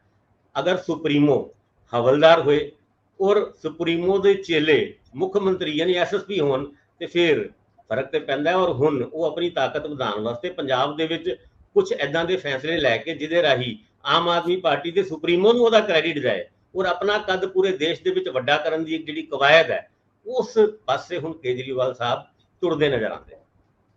ਇੰਦਰਪ੍ਰੀਤ ਜੀ, ਸਵਾਲ ਇਹ ਹੈ ਕਿ ਕੇਜਰੀਵਾਲ ਸਾਹਿਬ ਦੇ ਸੁਭਾਅ 'ਚ ਹੈ, ਜਦੋਂ ਨਵਜੋਤ ਸਿੰਘ ਸਿੱਧੂ ਦਾ ਕੇਜਰੀਵਾਲ ਦੇ ਨਾਲ ਜਾਣ ਦਾ 2-3 ਵਾਰੀ ਖਬਰਾਂ 'ਚ ਆਇਆ, ਸਾਰਾ ਚਰਚਾ ਵੀ ਹੋ ਗਿਆ, ਫਾਈਨਲ ਮੀਟਿੰਗਾਂ ਹੋ ਗਈਆਂ, ਫਿਰ ਇੱਕ ਗੱਲ ਉੱਪਰ ਕੇ ਆਉਂਦੀ ਹੈ ਕਿ ਕੇਜਰੀਵਾਲ ਸਾਹਿਬ ਇਸ ਤਰ੍ਹਾਂ ਦਾ ਰਿਸਕ ਕਿਉਂ ਲੈਣਗੇ, ਜਿੱਥੇ ਕੱਲ ਨੂੰ ਨਵਜੋਤ ਸਿੰਘ ਸਿੱਧੂ ਕੇਜਰੀਵਾਲ ਦੇ ਕੱਦ ਨੂੰ ਵੀ ਛੋਟਾ ਕਰ ਜਾਣਗੇ, ਵੱਡੇ ਹੋ ਜਾਣਗੇ। ਉਹਨਾਂ ਦੀ ਦੇਸ਼ ਵਿਆਪੀ ਅਪੀਲ ਕੇਜਰੀਵਾਲ ਨੂੰ ਸੁਪਰੀਮੋ ਨਹੀਂ ਰਹਿਣ ਦੇਗੀ। ਪਿਛਲੇ ਦਿਨਾਂ 'ਚ ਭਗਵੰਤ ਮਾਨ ਵੱਖ-ਵੱਖ ਮੌਕਿਆਂ ਤੇ ਜਦੋਂ ਦੇਸ਼ ਦੇ ਵੱਖ-ਵੱਖ ਹਿੱਸਿਆਂ 'ਚ ਬੋਲ ਰਹੇ ਸੀਗੇ ਤਾਂ ਕੇਜਰੀਵਾਲ ਦੀ ਸਪੀਚ ਤੇ ਉਹ ਭਾਰੂ ਪੈ ਰਹੇ ਸੀ। ਜਿਵੇਂ ਉਹ ਲੋਕਾਂ ਨੂੰ ਅਪੀਲ ਕਰਦੇ ਆ ਜਾਂ ਉਹਨਾਂ ਦਾ ਲਹਿਜਾ ਹੈ, ਉਹਨੇ ਕੇਜਰੀਵਾਲ ਨੂੰ ਡੋਮੀਨੇਟ ਕਰ ਲਿਆ ਉਸ ਉਹਨਾਂ ਦੇ ਲਹਿਜੇ ਨੇ। ਹੁਣ ਦੂਜੇ ਬੰਨੇ ਸਵਾਲ ਇਹ ਆ ਕਿ ਕੀ ਜੇ ਕੇਜਰੀਵਾਲ ਕਿਸੇ ਰੂਪ ਦੇ ਵਿੱਚ ਕਿਸੇ ਪੰਗੇ 'ਚ ਫਸ ਜਾਂਦੇ ਆ, ਜਿੰਨੇ ਝਮੇਲੇ ਉਹਨਾਂ ਦੇ ਆਲੇ ਦੁਆਲੇ ਖਿੰਡਰੇ ਹੋਏ ਆ, ਖਿਲਰੇ ਹੋਏ ਆ, ਇਹ ਵੀ ਮਾਮਲਾ ਡਿਗਰੀ ਵਾਲਾ ਜਿਹੜਾ ਮਾਮਲਾ ਹੈ ਤੇ ਬਾਕੀ ਜਿਹੜਾ ਐਕਸਾਈਜ਼ ਵਾਲਾ ਸਾਰਿਆਂ, ਫਿਰ ਉਸ ਤੋਂ ਬਾਅਦ ਕੀ ਕੋਈ ਇਸ ਤਰ੍ਹਾਂ ਦੀ ਵੀ ਰਿਊਮਰ ਹੈ ਕਿ ਭਗਵੰਤ ਮਾਨ ਨੂੰ ਉਹਨਾਂ ਦੀ ਜਗ੍ਹਾ ਲੈਣ ਲਈ ਬਹੁਤ ਆਸਾਨੀ ਹੋ ਜਾਊਗੀ, ਜਿਹੜੀ ਸ਼ਾਇਦ ਕੇਜਰੀਵਾਲ ਸਾਹਿਬ ਨਹੀਂ ਚਾਹੁੰਦੇ? ਕਿ ਪਾਰਟੀ ਦੇ ਵਿੱਚ ਭਗਵੰਤ ਮਾਨ ਦਾ ਚਿਹਰਾ ਬਹੁਤ ਹੀ ਵੱਡਾ ਹੋ ਰਿਹਾ, ਇਸ ਕਰਕੇ ਤੁਹਾਨੂੰ ਲੱਗਦਾ ਹੈ ਕਿ ਕੇਜਰੀਵਾਲ ਸਾਹਿਬ ਮੁਸ਼ਕਲ ਹਾਲਾਤਾਂ ਲਈ ਜ਼ਮੀਨ ਹੁਣੇ ਤਿਆਰ ਕਰਨ ਲੱਗੇ? ਕਿ ਉਹ ਪੰਜਾਬ ਦੇ ਵਿੱਚ ਆਪਣੀ ਪਕੜ ਹੋਰ ਮਜ਼ਬੂਤ ਕਰਨਾ ਚਾਹੁੰਦੇ ਆ? ਉਹ ਸਮਾਨਾਂਤਰ ਇੱਕ ਲੀਡਰਸ਼ਿਪ ਵੀ ਕ੍ਰੀਏਟ ਕਰ ਦੇਣਗੇ? ਔਰ ਦੂਜੀ ਗੱਲ ਜਿਹੜੀ ਭਾਸਕਰ ਸਾਹਿਬ ਨੇ ਕਹੀ ਆ ਕਿ ਜਦੋਂ ਦਿੱਲੀ ਦੇ ਵਿੱਚ ਮਾਡਲ ਦਿਖਾਉਣ ਲਈ ਕੋਈ ਨਹੀਂ ਬਚਿਆ ਤਾਂ ਕੀ ਉਹ ਪੰਜਾਬ ਦਾ ਮਾਡਲ ਵਿਕਸਿਤ ਕਰਨਗੇ ਔਰ ਕ੍ਰੈਡਿਟ ਆਪ ਲੈਣਾ ਚਾਹਣਗੇ? ਰੰਧਾਵਾ ਸਾਹਿਬ, ਦੋ ਗੱਲਾਂ ਤੁਸੀਂ ਕੀਤੀਆਂ। ਇੱਕ ਤਾਂ ਦੇਖੋ, ਜਿਹੜੀ ਇਹ ਵਾਲੀ ਗੱਲ ਹੈ ਕਿ ਅਗਰ ਉਹ ਇਸ ਤਰ੍ਹਾਂ ਦਾ ਕਰ ਰਹੇ ਆ ਤਾਂ ਮੈਨੂੰ ਲੱਗਦਾ ਕਿ ਆਮ ਆਦਮੀ ਪਾਰਟੀ ਨੂੰ ਇਹਦਾ ਫਾਇਦਾ ਹੋਣ ਦੀ ਬਜਾਏ ਨੁਕਸਾਨ ਹੀ ਹੋਏਗਾ। ਮੈਂ ਬਹੁਤ ਵਾਰੀ ਇਸ ਪ੍ਰੋਗਰਾਮ 'ਚ ਕਹਿ ਚੁੱਕਿਆ ਕਿ ਪੰਜਾਬੀਆਂ ਦੀ ਤਬੀਅਤ ਬਾਕੀਆਂ ਦੇ ਜਿਹੜੇ ਬਾਕੀ ਦੇ ਸਟੇਟਾਂ ਨੇ ਉਹਨਾਂ ਨਾਲੋਂ ਵੱਖਰੀ ਹੈ। ਪੰਜਾਬੀ ਕਦੇ ਬਰਦਾਸ਼ਤ ਨਹੀਂ ਕਰਦੇ ਕਿ ਦਿੱਲੀ ਵਾਲਾ ਕੋਈ ਰੂਲ ਇੱਥੇ ਕਰੇ। ਇਹ ਪੰਜਾਬੀਆਂ ਨੂੰ ਬਰਦਾਸ਼ਤ ਨਹੀਂ ਹੈਗਾ। ਤੁਸੀਂ ਦੇਖੋ, ਇਹ ਤਾਂ ਸਾਡੇ DNA 'ਚ ਹੀ ਚਲਾ ਗਿਆ। ਅਸੀਂ ਤਾਂ ਹਰ ਵਾਰੀ ਟਕਰਾਓ ਹੀ ਰੱਖਦੇ ਹਾਂ ਦਿੱਲੀ ਨਾਲ। ਤੇ ਜੇ ਕੋਈ ਇਸ ਤਰ੍ਹਾਂ ਦੀ ਥੋੜਾ ਜਿਹਾ ਅਹਿਸਾਸ ਵੀ ਹੋ ਗਿਆ ਕਿ ਹਾਂ ਉੱਥੇ ਮਤਲਬ ਜਿਹੜਾ ਹੈਗਾ ਕਿ ਦਿੱਲੀ ਤੋਂ ਰੂਲ ਹੋ ਰਿਹਾ ਜਾਂ ਦਿੱਲੀ ਵਾਲਾ ਰੂਲ ਕਰ ਰਿਹਾ, ਤਾਂ ਇਹਦਾ ਆਮ ਆਦਮੀ ਪਾਰਟੀ ਨੂੰ ਨੁਕਸਾਨ ਹੋ ਸਕਦਾ ਹੈ। ਔਰ ਕੇਜਰੀਵਾਲ ਮੈਨੂੰ ਸਾਫ਼ ਲੱਗਦਾ ਕਿ ਇਹ ਗਲਤੀ ਕਰ ਰਹੇ ਹੈ ਅਗਰ ਇਹ ਇਸ ਤਰ੍ਹਾਂ ਦੇ ਮਤਲਬ ਆਪਣੀ ਤਾਕਤ ਨੂੰ ਇੱਥੇ ਵਧਾ ਰਹੇ। ਦੂਸਰੀ ਗੱਲ, ਤੁਸੀਂ ਕਿਹਾ ਕਿ ਵੀ ਉਹਨਾਂ ਦੀ ਜਗ੍ਹਾ ਤੇ ਕੋਈ ਹੋਰ ਅਲਟਰਨੇਟਿਵ ਕੋਈ, ਮੈਨੂੰ ਨਹੀਂ ਲੱਗਦਾ ਕਿ ਭਗਵੰਤ ਮਾਨ ਉਹ ਜਗ੍ਹਾ ਲੈਣਗੇ। ਉਹ ਆਪਣਾ ਕੋਈ ਨਾ ਕੋਈ ਇੱਕ ਇਹੋ ਜਿਹਾ ਵਿਅਕਤੀ ਰੱਖਣਗੇ ਜਿਹੜਾ ਵਿਅਕਤੀ ਕਦੇ ਮਤਲਬ ਉਹਨਾਂ ਦੀ ਜਗ੍ਹਾ ਨਾ ਲੈ ਸਕੇ, ਕਿਉਂਕਿ ਭਗਵੰਤ ਮਾਨ ਤਾਂ ਉਹ ਮਤਲਬ ਓਵਰ ਕਰ ਦੇਣਗੇ ਉਹਨਾਂ ਨੂੰ। ਮਤਲਬ ਇਹ ਨਹੀਂ, ਇੰਨਾ ਰਿਸਕ ਮੈਨੂੰ ਨਹੀਂ ਲੱਗਦਾ ਕਿ ਕੇਜਰੀਵਾਲ ਸਾਹਿਬ ਉੱਥੇ ਲੈਣ ਜੋਗੇ ਹੈਗੇ ਆ। ਤੀਸਰੀ ਇੱਕ ਹੋਰ ਨਵੀਂ ਖਬਰ ਹੁਣੀ ਤਾਜ਼ਾ ਜਿਹੜੀ ਆਈ ਹੈ, ਮੈਂ ਉਹ ਵੀ ਦੱਸ ਰਿਹਾ ਕਿ ਆਪਾਂ ਪਹਿਲਾਂ ਮੇਰੀ ਉਹ ਰਹਿ ਗਈ ਸੀ, ਆਪਾਂ ਗਵਰਨਰ ਸਾਹਿਬ ਦੀ ਗੱਲ ਕਰਦੇ ਰਹਿ ਗਏ ਸੀ। ਮੁੱਖ ਮੰਤਰੀ ਭਗਵੰਤ ਮਾਨ ਹੋਣਾ ਨੇ ਵੀ 11 ਵਜੇ ਇੱਕ ਪ੍ਰੈਸ ਕਾਨਫਰੰਸ ਬੁਲਾ ਲਈ ਹੈ। ਮੈਨੂੰ ਲੱਗਦਾ ਕਿ ਅੱਜ ਉਹ ਜਿਹੜੀ ਚਿੱਠੀ ਆਈ ਹੈ ਗਵਰਨਰ ਸਾਹਿਬ ਦੀ, ਉਸ ਦਾ ਤੁਰੰਤ ਜਵਾਬ ਦੇਣ ਲਈ ਤਿਆਰ ਨੇ। ਤੇ ਜਵਾਬ ਹੁਣ ਤੁਸੀਂ ਜਿਹੜੀ ਉਹਦੀ ਭਗਵੰਤ ਮਾਨ ਹੋਰਾਂ ਦੀ ਗੱਲ ਕੀਤੀ, ਭਗਵੰਤ ਮਾਨ ਹੋਰਾਂ ਨੂੰ ਦੇਖੋ ਇਸ ਮਾਮਲੇ 'ਚ ਵਾਕ ਯੁੱਧ, ਜਿਵੇਂ ਆਪਾਂ ਕਹਿੰਦੇ ਹਾਂ, ਜਿਹੜਾ ਵਾਕ ਯੁੱਧ ਦੇ ਵਿੱਚ ਤਾਂ ਉਹਨਾਂ ਨੂੰ ਕੋਈ ਹਰਾ ਸਕਣਾ ਇਹ ਪੋਸੀਬਲ ਨਹੀਂ ਹੈਗਾ। ਇਸ 'ਚ ਤਾਂ ਉਹ ਮਾਹਿਰ ਨੇ। ਤਾਂ ਇਹ ਤੁਹਾਡੀ ਗੱਲ ਠੀਕ ਹੈ, ਜਿੱਥੇ ਵੀ ਉਹ ਗਏ ਨੇ, ਚਾਹੇ ਛੱਤੀਸਗੜ੍ਹ 'ਚ ਗਏ, ਚਾਹੇ ਰਾਜਸਥਾਨ 'ਚ ਗਏ ਹੋਣ, ਚਾਹੇ ਕਿਸੇ ਹੋਰ ਸਟੇਟਾਂ 'ਚ ਗਏ ਹੋਣ, ਉੱਥੇ ਜਿੰਨੀ ਸਪੀਚ ਦੀ ਮਤਲਬ ਜਾਂ ਕਹਿ ਲਓ ਤਾਲੀਆਂ ਉਹਨਾਂ ਦੀ ਸਪੀਚ ਤੇ ਵੱਜਦੀਆਂ ਨੇ, ਉਨੀਆਂ ਕੇਜਰੀਵਾਲ ਸਾਹਿਬ ਦੇ ਉੱਤੇ ਨਹੀਂ ਵੱਜਦੀਆਂ। ਤੇ ਮੈਨੂੰ ਲੱਗਦਾ ਕਿ ਉਹਨਾਂ ਨੂੰ ਬੈਠੇ ਮਹਿਸੂਸ ਵੀ ਹੋ ਰਿਹਾ ਹੋਣਾ ਕਿ ਲੋਕ ਭਗਵੰਤ ਮਾਨ ਹੋਣਾ ਨੂੰ ਜ਼ਿਆਦਾ ਸੁਣਨਾ ਚਾਹੁੰਦੇ ਆ, ਬਸ਼ਰਤੇ ਕਿ ਉਹਨਾਂ ਨੂੰ। ਸੋ ਇਹ ਚੀਜ਼ਾਂ ਜਿਹੜੀਆਂ ਨੇ ਕਿਤੇ ਨਾ ਕਿਤੇ ਤੁਹਾਨੂੰ ਅੰਦਰੋਂ ਅੰਦਰੋਂ ਅੰਦਰੀ ਧੁਖਦੀ ਤਾਂ ਹੈ ਤੁਹਾਡੀ ਰਗ ਜਿਹੜੀ ਹੈਗੀ ਆ, ਇੱਕ ਜ਼ਖਮ ਜਿਹੜਾ ਹੈ ਉਹ ਸਿਲਦਾ ਤਾਂ ਹੈ, ਪਰ ਉਹਦਾ ਹੱਲ ਕੋਈ ਨਹੀਂ। ਇਹ ਠੀਕ ਹੈ ਕਿ ਦਿੱਲੀ ਦੇ ਵਿੱਚ ਰੂਲ ਕਰਨਾ ਸੀ, ਆਮ ਆਦਮੀ ਪਾਰਟੀ ਜਦੋਂ ਬਣੀ ਸੀ, ਤੁਹਾਨੂੰ ਯਾਦ ਹੋਊਗਾ ਕਿ ਅਰਵਿੰਦ ਕੇਜਰੀਵਾਲ ਉਹਨਾਂ ਨੇ ਬਹੁਤ ਸਾਰੀਆਂ ਚੀਜ਼ਾਂ ਦਿਖਾਈਆਂ ਸੀ ਕਿ ਰੂਲ ਇਸ ਤਰ੍ਹਾਂ ਕੀਤਾ ਜਾਣਾ ਚਾਹੀਦਾ ਹੈ, ਪਰ ਦਿੱਲੀ ਕਿਉਂਕਿ ਇੱਕ ਸੀਮਿਤ ਦਾਇਰਾ ਸੀਗਾ, ਇਸ ਕਰਕੇ ਉਹ ਬਹੁਤੀਆਂ ਆਪਣੀਆਂ ਉਹ ਆਕਾਂਖਸ਼ਾਵਾਂ ਦਿਖਾ ਨਹੀਂ ਸਕੇ। ਇੱਥੇ ਪੰਜਾਬ ਦੇ ਵਿੱਚ ਕਿਉਂਕਿ ਫੁੱਲ ਫਲੈਜ ਸਟੇਟ ਹੈ, ਇੱਥੇ ਉਹ ਮਤਲਬ ਉਹੀ ਜਿਹੜੀਆਂ ਅੰਦਰ ਦਬੀਆਂ ਹੋਈਆਂ ਹੁਣ ਹੈਗੀਆਂ ਨੇ ਮਨੋਕਾਮਨਾ, ਉਹ ਸ਼ਾਇਦ ਉਹ ਇੱਥੇ ਰਾਹੀਂ ਪੂਰੀਆਂ ਕਰਨਾ ਚਾਹੁੰਦੇ ਹੋਣ, ਇਸੇ ਕਰਕੇ ਇਹ ਦਖਲਅੰਦਾਜ਼ੀ ਵਧਾ ਰਹੇ ਹੋ। ਮਾਨਵੀ ਫਿਤਰਤ ਹੈ ਕਿ ਜਿਹਨੂੰ ਤੁਸੀਂ ਅੱਗੇ ਲਿਆਂਦਾ ਹੋਵੇ, ਜਿਹੜਾ ਤੁਹਾਡੀ ਪਾਰਟੀ ਦਾ ਇੱਕ ਹਿੱਸਾ ਹੋਵੇ, ਉਹ ਤੁਹਾਡੇ ਨਾਲੋਂ ਵੱਡਾ ਹੋ ਰਿਹਾ ਹੋਵੇ, ਤਕਲੀਫ ਤਾਂ ਹੁੰਦੀ ਆ। ਉਹ ਹੈ ਸੀ ਨਾ 3 ਇਡੀਅਟ ਵਾਲੀ ਫਿਲਮ ਦੇ ਵਿੱਚ ਇੱਕ ਭਾਸਕਰ ਸਾਹਿਬ ਡਾਇਲੌਗ, ਦੋਸਤ ਜੇ ਅੱਗੇ ਵੱਧ ਰਿਹਾ ਹੋਵੇ ਨਾ ਤੇ ਉਹਦੀ ਤਕਲੀਫ ਜ਼ਿਆਦਾ ਹੁੰਦੀ ਹੈ। ਜਿੱਥੇ ਤੱਕ ਕੇਜਰੀਵਾਲ ਸਾਹਿਬ ਦੀ ਗੱਲ ਹੈਗੀ ਹੈ, ਹਜੇ ਪੰਜਾਬ ਸਰਕਾਰ ਦੇ ਕੰਮ ਕਰਨ ਦੇ ਸਟਾਈਲ ਨੂੰ ਅਗਰ ਤੁਸੀਂ ਧਿਆਨ ਨਾਲ ਦੇਖੋ ਤੇ ਐਦਾਂ ਦਾ ਕੋਈ ਵੀ ਕੈਬਨਿਟ ਮੰਤਰੀ ਨਹੀਂ ਹੈਗੇ ਜਿਹਦੇ ਕੋਲ ਜਾਂ ਜਿਹਦੇ ਨਾਲ ਜਾਂ ਜਿਹਦੇ ਉੱਤੇ ਦਿੱਲੀ ਦਾ ਵਿਅਕਤੀ ਨਾਲ ਆਇਆ ਹੋਵੇ। ਇਹ ਇੰਦਰਪ੍ਰੀਤ ਜੀ ਤੇ ਸੱਤਾ ਦੇ ਗਲਿਆਰਿਆਂ ਦੇ ਵਿੱਚ ਘੁੰਮਦੇ ਰਹਿੰਦੇ ਨੇ, ਇਹਨਾਂ ਨੂੰ ਮੇਰੇ ਤੋਂ ਵੀ ਜ਼ਿਆਦਾ ਤਰੀਕੇ ਨਾਲ ਇਹ ਗੱਲ ਪਤਾ ਹੋਏਗੀ ਕਿ ਹਰ ਮੰਤਰੀ ਨਾਲ ਇੱਕ ਦਿੱਲੀ ਦਾ ਵਿਅਕਤੀ, ਜਿਹਨੂੰ ਆਪਾਂ ਕੇਜਰੀਵਾਲ ਦੀ ਫੋਟੋਕਾਪੀ ਦੇ ਤੌਰ ਤੇ ਦੇਖ ਲਈਏ, ਉਹ ਹੈਗਾ। ਕਿਹੜੇ ਮੰਤਰੀ ਨੇ ਕੀ ਬਿਆਨ ਦੇਣਾ ਹੈ, ਉਹ ਪਹਿਲੇ ਉਹ ਵਿਅਕਤੀ ਡਿਸਾਈਡ ਕਰਦਾ ਹੈ ਜਿਹੜਾ ਦਿੱਲੀ ਤੋਂ ਆਇਆ, ਫਿਰ ਮੰਤਰੀ ਬਿਆਨ ਦਿੰਦਾ ਹੈ। ਔਰ ਹੁਣ ਕਿਸੇ ਵੀ ਮੁੱਖ ਮੰਤਰੀ ਦੀ ਇੱਕ ਆਪਣੀ ਕਿਚਨ ਕੈਬਨਿਟ ਹੁੰਦੀ ਹੈ। ਕੈਪਟਨ ਅਮਰਿੰਦਰ ਸਿੰਘ ਹੁੰਦੇ ਸੀ, ਉਹ ਜਿਹੜੀ ਮਹਿਫਿਲਾਂ ਦਾ ਦੌਰ ਸੀਗਾ ਉਹਦੇ ਵਿੱਚ ਕੁਝ ਮੰਤਰੀ ਸ਼ਾਮਿਲ ਹੁੰਦੇ ਸੀ। ਹੁਣ ਭਗਵੰਤ ਮਾਨ ਉਹਨਾਂ ਦੀ ਕਿਚਨ ਕੈਬਨਿਟ ਦੇ ਵਿੱਚੋਂ ਕਿਹੜਾ ਮੰਤਰੀ ਹਿੱਸੇਦਾਰ ਹੈ? ਮੈਨੂੰ ਲੱਗਦਾ ਤੁਸੀਂ ਇੱਕ ਵੀ ਨਹੀਂ ਪਾਓਗੇ। ਪਿਛਲੇ ਦਿਨਾਂ ਦੇ ਵਿੱਚ ਬ੍ਰਹਮ ਸ਼ੰਕਰ ਜਿੰਪਾ ਉਹਨਾਂ ਨੂੰ ਜਿਸ ਤਰੀਕੇ ਨਾਲ ਘੇਰਿਆ, ਕਿਉਂਕਿ ਹੋ ਸਕਦਾ ਹੈ ਜਿਹੜਾ ਬ੍ਰਹਮ ਸ਼ੰਕਰ ਜਿੰਪਾ ਉਹਨਾਂ ਨੂੰ ਕੋਈ ਵਿਅਕਤੀ ਗਾਈਡ ਕਰਦਾ ਹੋਏ, ਜਿਹੜਾ ਦਿੱਲੀ ਵਾਲੇ ਵਿਅਕਤੀ ਦੀ ਆਪਾਂ ਗੱਲ ਕਰ ਰਹੇ ਹਾਂ, ਉਹਨਾਂ ਨੇ ਹੀ ਭਗਵੰਤ ਮਾਨ ਉਹਨਾਂ ਨੂੰ ਟੋਕਣ ਵਾਸਤੇ ਉਹਨਾਂ ਦੀ ਡਿਊਟੀ ਲਾਈ ਹੋਏ। ਔਰ ਜਦ ਉਹਨਾਂ ਨੇ ਟੋਕਿਆ ਤੇ ਫਿਰ ਭਗਵੰਤ ਮਾਨ ਉਹਨਾਂ ਨੂੰ ਚੜ ਗਿਆ ਗੁੱਸਾ, ਤੇ ਜਿਸ ਤਰੀਕੇ ਨਾਲ ਹੱਥ ਜੋੜਦੇ ਹੋਏ ਜਿੰਪਾ ਸਾਹਿਬ ਨਜ਼ਰ ਆਏ, ਉਹ ਆਪਣੇ ਆਪ ਵਿੱਚ ਦਿੱਲੀ ਦੀ ਕਾਰਿਆਸ਼ਾਲੀ ਨੂੰ ਤੁਸੀਂ ਉਹਦੇ ਨਾਲ ਕੋ ਰਿਲੇਟ ਕਰ ਸਕਦੇ ਹੋ। ਹੁਣ ਖੁਦ ਆ ਕੇ ਉਹਨਾਂ ਸਾਰੇ ਮੋਰਚਿਆਂ ਦੇ ਉੱਤੇ ਆਪ ਨਜ਼ਰ ਆਣਾ, ਬਸ ਫਰਕ ਸਿਰਫ ਇੰਨਾ ਹੀ ਹੈ। ਹਜੇ ਵੀ ਕੇਜਰੀਵਾਲ ਸਾਹਿਬ ਹਰ ਮੰਤਰਾਲਿਆ ਦੇ ਵਿੱਚ ਉਨੇ ਹੀ ਪ੍ਰਭਾਵਸ਼ਾਲੀ ਹੈਗੇ ਨੇ ਜਿੰਨੇ ਕੁ ਹੁਣ ਆ ਕੇ ਹੋਰ ਬਣਨਾ ਚਾਹੁੰਦੇ ਨੇ। ਹੁਣ ਉਸ ਤੋਂ ਬਾਅਦ ਮੇਰੇ ਖਿਆਲ ਦੂਜੀ ਵਾਲੀ ਖਬਰ ਜਿਹੜੀ ਮੈਂ ਉਹਨਾਂ ਤੁਹਾਡੇ ਵੱਲ ਫੇਰ ਗੱਲ ਇਹ ਹੈ ਕਿ ਸਾਰੇ ਮਾਮਲਿਆਂ 'ਚ ਨਹੀਂ, ਕੇਜਰੀਵਾਲ ਸਾਹਿਬ ਦੀ ਅਜੇ ਇੱਕੋ ਪ੍ਰਸਤਾਵਿਤ ਯਾਤਰਾ ਹੈ ਜਿਹਦੇ ਵਿੱਚ ਸੰਤਕਾਰਾਂ ਨਾਲ ਅੱਗੇ ਵਧਣਗੇ, ਪਰ ਇਹ ਸਿਲਸਿਲਾ ਵੱਡਾ ਹੋ ਸਕਦਾ ਅਗਲੇ ਦਿਨਾਂ 'ਚ। ਉਹ ਸਾਰੀਆਂ ਚੀਜ਼ਾਂ ਆਲਰੇਡੀ ਵੈਲ ਡਿਜ਼ਾਈਨਡ ਹੈਗੀਆਂ ਨੇ, ਉਹਦੇ ਵਿੱਚ ਕੋਈ ਬਹੁਤਾ ਕਰਨ ਦੀ ਲੋੜ ਨਹੀਂ, ਸਭ ਕੁਝ ਸਿਸਟਮ ਮੌਜੂਦ ਪਿਆ ਦਿੱਲੀ ਦਾ। ਹੁਣ ਸਵਾਲ ਇਸ ਗੱਲ ਦੇ ਉੱਤੇ ਖੜਾ ਹੈ ਇੰਦਰਪ੍ਰੀਤ ਜੀ ਕਿ ਕੀ ਕੋਈ ਸਮਾਨ ਅੰਤਰ ਲੀਡਰਸ਼ਿਪ ਜਿਹੜੀ ਕਿ ਬਿਲਕੁਲ ਹੀ ਮੰਤਰੀ ਮੰਡਲ 'ਚ ਕੋਈ ਐਸਾ ਵੱਡਾ ਚਿਹਰਾ ਨਹੀਂ ਰਹਿ ਗਿਆ, ਸਾਰੇ ਹੌਲੀ ਹੌਲੀ ਕਰਕੇ ਚੁੱਪ ਚਪੀਤੇ, ਕੀ ਸਮਾਨਾਂਤਰ ਲੀਡਰਸ਼ਿਪ, ਇਹਨਾਂ ਚੀਜ਼ਾਂ ਨੂੰ ਵੀ ਅੱਗੇ ਵਧਦਿਆਂ ਦੇਖਾਂਗੇ। ਪਰ ਮੈਂ ਤੁਹਾਡੇ ਕੋਲ ਸਵਾਲ ਲੈ ਕੇ ਆਉਣਾ ਅਫਸਰਸ਼ਾਹੀ, ਬਿਊਰੋਕ੍ਰੇਸੀ 'ਚ ਹਾਹਾਕਾਰ ਦਾ। ਈਡੀ ਦੇ ਲਗਾਤਾਰ ਦਖਲਅੰਦਾਜ਼ੀ ਤੋਂ ਬਾਅਦ ਬਹੁਤ ਸਾਰੇ ਮਾਮਲੇ ਜਿਹੜੇ ਵਿਜੀਲੈਂਸ ਤੋਂ ਈਡੀ ਨੇ ਦਸਤਾਵੇਜ਼ਾਂ ਸਮੇਤ ਲਏ ਹੋਏ ਆ, ਜਿਨ੍ਹਾਂ ਦੀਆਂ ਜਾਣਕਾਰੀਆਂ ਲਈਆਂ ਹੋਈਆਂ, ਆਉਂਦੇ ਦਿਨਾਂ 'ਚ ਸਿਰਫ ਸਿਆਸਤਦਾਨਾਂ ਤੇ ਚੱਲਦਾ ਕੁਹਾੜਾ, ਅਫਸਰਸ਼ਾਹੀ ਤੇ ਚੱਲਣ ਦੇ ਆਪਸੀ ਗੱਲਬਾਤ ਜਿਹੜੀ ਆ ਉਹ ਬੜੀ ਰੌਚਕ ਦੌਰ 'ਚ ਦਾਖਲ ਹੋ ਗਈ ਆ। ਅਫਸਰਾਂ 'ਚ ਇੱਕ ਸਹਿਮ ਪਾਇਆ ਜਾ ਰਿਹਾ, ਕੀ ਕਹਿੰਦੇ ਹੋ? ਦੇਖੋ ਰੰਧਾਵਾ ਸਾਹਿਬ, ਜਿਵੇਂ ਕੱਲ ਈਡੀ ਨੇ ਜਿਹੜੀ ਕੀਤੀ ਹੈ ਰੇਡ ਆਸ਼ੂ ਔਰ ਉਹਨਾਂ ਦੇ ਜਿਹੜੇ ਬਹੁਤ ਸਾਰੇ ਹੋਰ ਐਸੋਸੀਏਟਸ ਹੈਗੇ ਨੇ ਉਹਨਾਂ ਦੇ ਘਰਾਂ ਦੇ ਵਿੱਚ, ਉਸ ਤੋਂ ਇਹ ਗੱਲ ਤਾਂ ਇੱਕ ਸਾਫ਼ ਹੋ ਗਈ ਹੈ ਕਿ ਈਡੀ ਨੂੰ ਕਾਫੀ ਚੀਜ਼ਾਂ ਮਿਲ ਗਈਆਂ ਨੇ। ਕਿਉਂਕਿ ਮੈਂ ਜਿੰਨਾ ਕੁ ਮੈਂ ਜਾਣਦਾ, ਮਤਲਬ ਮੈਂ ਉਹਨਾਂ ਦੇ ਅਫਸਰਾਂ ਨਾਲ ਗੱਲ ਕੀਤੀਆਂ ਜਾਂ ਜੋ ਵੀ ਆਪਾਂ ਨੂੰ ਇਨਪੁਟਸ ਆਉਂਦੀਆਂ ਨੇ, ਉਸ ਤੋਂ ਇਹ ਹੈ ਕਿ ਈਡੀ ਇੱਕ ਬਹੁਤ ਪ੍ਰੋਫੈਸ਼ਨਲ ਏਜੰਸੀ ਹੈ। ਉਹਨਾਂ ਕੋਲੇ ਬਹੁਤ ਸਾਰੇ ਸੋਰਸਿਸ ਨੇ ਜਿਨ੍ਹਾਂ ਤੋਂ ਇਹ ਚੀਜ਼ਾਂ ਲੈਂਦੇ ਆ। ਫਿਰ ਬਹੁਤ ਸਾਰਾ ਮਾਲ ਉਹਨਾਂ ਨੂੰ ਪੱਕਿਆ ਪਕਾਇਆ ਵੀ ਜਾਂਦਾ, ਜਿਵੇਂ ਆਪਾਂ ਪਹਿਲਾਂ ਵੀ ਕਰ ਚੁੱਕੇ ਹਾਂ ਗੱਲ ਕਿ ਉਹ ਉਦੋਂ ਹੀ ਐਕਟ ਕਰਦੇ ਆ ਜਦੋਂ ਕੋਈ ਹੋਰ ਏਜੰਸੀ ਪੂਰਾ ਇਸ ਗੱਲ ਤੇ ਪਹੁੰਚ ਜਾਂਦੀ ਹੈ ਕਿ ਹਾਂ ਇਸ ਮਾਮਲੇ ਦੇ ਵਿੱਚ ਇੱਕ ਘਪਲਾ ਹੈਗਾ ਤੇ ਫਾਈਨੈਂਸ਼ੀਅਲੀ ਇਹਨੂੰ ਦੇਖਣਾ ਚਾਹੀਦਾ ਹੈ। ਤੇ ਫਾਈਨੈਂਸ਼ੀਅਲੀ ਦੇਖਣ ਵਾਸਤੇ ਈਡੀ ਇੱਕ ਪ੍ਰੋਫੈਸ਼ਨਲ ਏਜੰਸੀ ਹੈਗੀ ਹੈ ਔਰ ਉਹ ਜਿਸ ਤਰ੍ਹਾਂ ਕੰਮ ਕਰਦੀ ਹੈ। ਜਿਹੜੇ ਵਿਜੀਲੈਂਸ ਨੇ ਮਤਲਬ ਆਸ਼ੂ ਹੋਰਾਂ ਨੂੰ ਗ੍ਰਿਫਤਾਰ ਕੀਤਾ ਸੀ ਜਾਂ ਉਹਨਾਂ ਦੇ ਐਸੋਸੀਏਟਸ ਨਾਲ ਜੋ ਵੀ ਪੁੱਛਤਾਛ ਕੀਤੀ ਸੀ, ਈਡੀ ਨੇ ਵੀ ਸੇਮ ਉਹਨਾਂ ਦੇ ਘਰਾਂ ਤੇ ਹੀ ਛਾਪੇ ਮਾਰੇ ਹੈ। ਸੋ ਇਹ ਤਾਂ ਪੱਕਾ ਹੈ ਕਿ ਉਹਨਾਂ ਨੂੰ ਕਾਫੀ ਚੀਜ਼ਾਂ ਮਿਲ ਗਈਆਂ ਨੇ। ਪਰ ਕਿਉਂਕਿ ਮੈਂ ਕੱਲ ਵੀ ਇਹੀ ਗੱਲ ਕੀਤੀ ਸੀ ਵੀ ਇਹ ਕੱਲਾ ਪੋਲੀਟੀਸ਼ੀਅਨਾਂ ਦੇ ਉਸ ਤੇ ਨਹੀਂ ਹੋ ਸਕਦਾ, ਇਹਦੇ ਵਿੱਚ ਬਿਊਰੋਕ੍ਰੇਸੀ ਦਾ ਉਨਾ ਹੀ ਰੋਲ ਹੈ। ਤੇ ਜੇ ਉਹ ਰੋਲ ਹੈ ਤਾਂ ਉਹ ਹਜੇ ਤੱਕ ਆਇਡੈਂਟੀਫਾਈ ਕਿਉਂ ਨਹੀਂ ਕੀਤਾ ਗਿਆ। ਤਾਂ ਹੁਣ ਜਦੋਂ ਈਡੀ ਉਹਦੇ ਵਿੱਚ ਸ਼ਾਮਲ ਹੋ ਗਈ ਹੈ ਤਾਂ ਇਹ ਰੋਲ ਦੇਖਿਆ ਜਾਊਗਾ।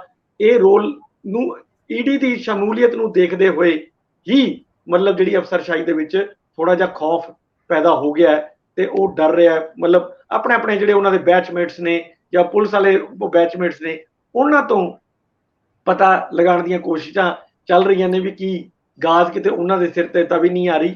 ਸੋ ਆਉਣ ਵਾਲਾ ਟਾਈਮ ਮੈਨੂੰ ਲੱਗਦਾ ਕਿ ਅਫਸਰਾਂ ਵਾਸਤੇ ਵੀ ਕੋਈ ਸੁਖਾਲਾ ਹੁਣ ਨਹੀਂ ਰਹਿਣ ਲੱਗਾ।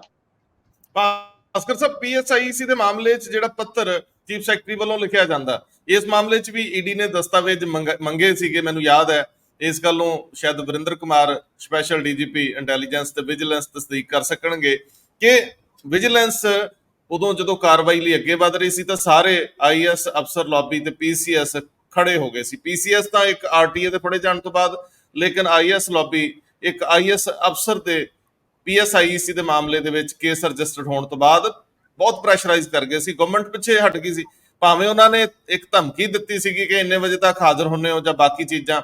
ਸੋ ਪਰ ਫਿਰ ਵੀ ਸਰਕਾਰ ਹੌਲੀ ਹੌਲੀ ਭਾਣਾ ਮੰਨ ਗਈ। ਉਸ ਤੋਂ ਬਾਅਦ ਆਈਐਸ ਅਫਸਰਾਂ ਦੇ ਖਿਲਾਫ ਕਾਰਵਾਈ ਘਟ ਗਈ ਸੀਗੀ। ਹੁਣ ਜਿਹੜੀ ਸਥਿਤੀ ਬਣੀ ਹੋਈ ਹੈ, ਕੀ ਕਾਰਵਾਈ ਲਈ ਅੱਗੇ ਗੱਲ ਤੁਰ ਸਕਦੀ ਹੈ? ਜਿਹੜੀ ਚੀਫ ਸੈਕਟਰੀ ਦੀ ਚਿੱਠੀ, ਇਹਦੀ ਇਬਾਰਤ ਕੀ ਕਹਿੰਦੀ?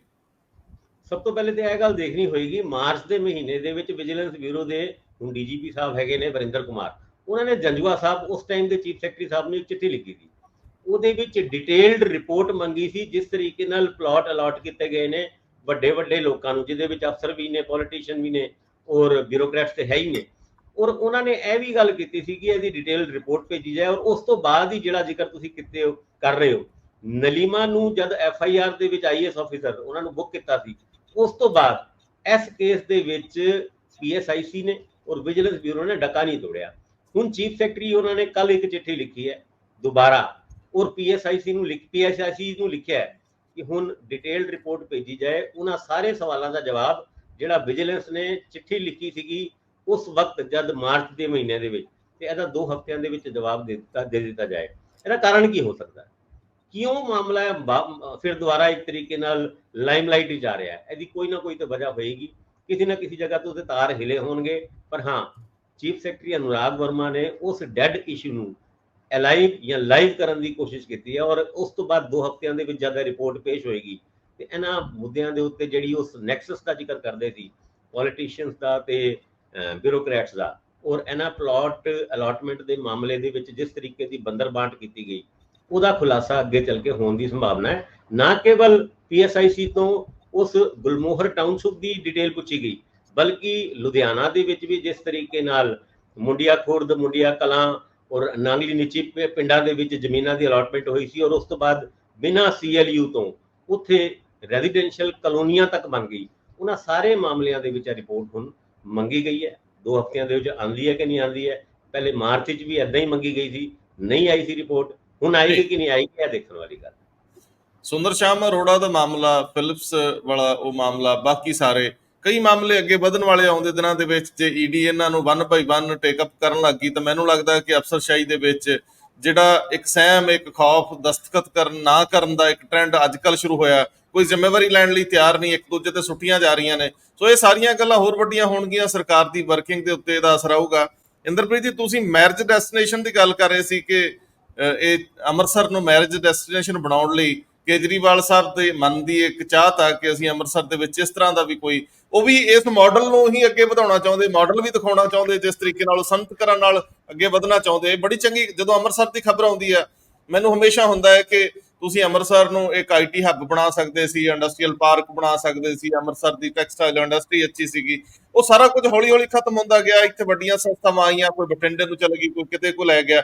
ਪਰ ਹੁਣ ਜੇਕਰ ਇਹ ਮੈਰਿਜ ਡੈਸਟੀਨੇਸ਼ਨ ਦੀ ਗੱਲ ਆ ਰਹੀ ਹੈ, ਅੱਜ ਕੱਲ੍ਹ ਵੈਡਿੰਗ ਇਸ ਤਰ੍ਹਾਂ ਦੀਆਂ ਬਹੁਤ ਹੁੰਦੀਆਂ ਨੇ ਕਿ ਤੁਸੀਂ ਕਿਧਰੇ ਵੀ ਚਲੇ ਜਾਓ, ਦੁਬਈ ਜਾ ਕੇ ਕਰ ਲਓ, ਤੁਸੀਂ ਮੌਰੀਸ਼ੀਅਸ ਕਰ ਲਓ। ਤੇ ਜੇ ਅੰਮ੍ਰਿਤਸਰ ਨੂੰ ਇਸ ਤਰ੍ਹਾਂ ਬਣਾਇਆ ਜਾਂਦਾ ਤੇ ਵਿਦੇਸ਼ਾਂ ਚੋਂ ਲੋਕ ਜਿਹੜੇ ਬਾਹਰ ਵਸੇ ਹੋਏ ਆ, ਜੇ ਉਹ ਆਉਂਦੇ ਨੇ, ਨਾਲੇ ਪੁੰਨ, ਨਾਲੇ ਫੜੀਆਂ, ਨਾਲੇ ਗੁਰੂ ਘਰ ਦੇ ਦਰਸ਼ਨ, ਨਾਲੇ ਆਪਣੇ ਵਿਆਹ ਸ਼ਾਦੀਆਂ, ਨਾਲੇ ਸੱਜਣ ਮਿੱਤਰਾਂ ਨੂੰ ਇਕੱਠਿਆਂ ਕਰ ਲਓ। ਸੋ ਇਹਦੇ ਉੱਤੇ ਇੱਕ ਟਿੱਪਣੀ ਜ਼ਰੂਰ ਦੇ ਦਿਓ।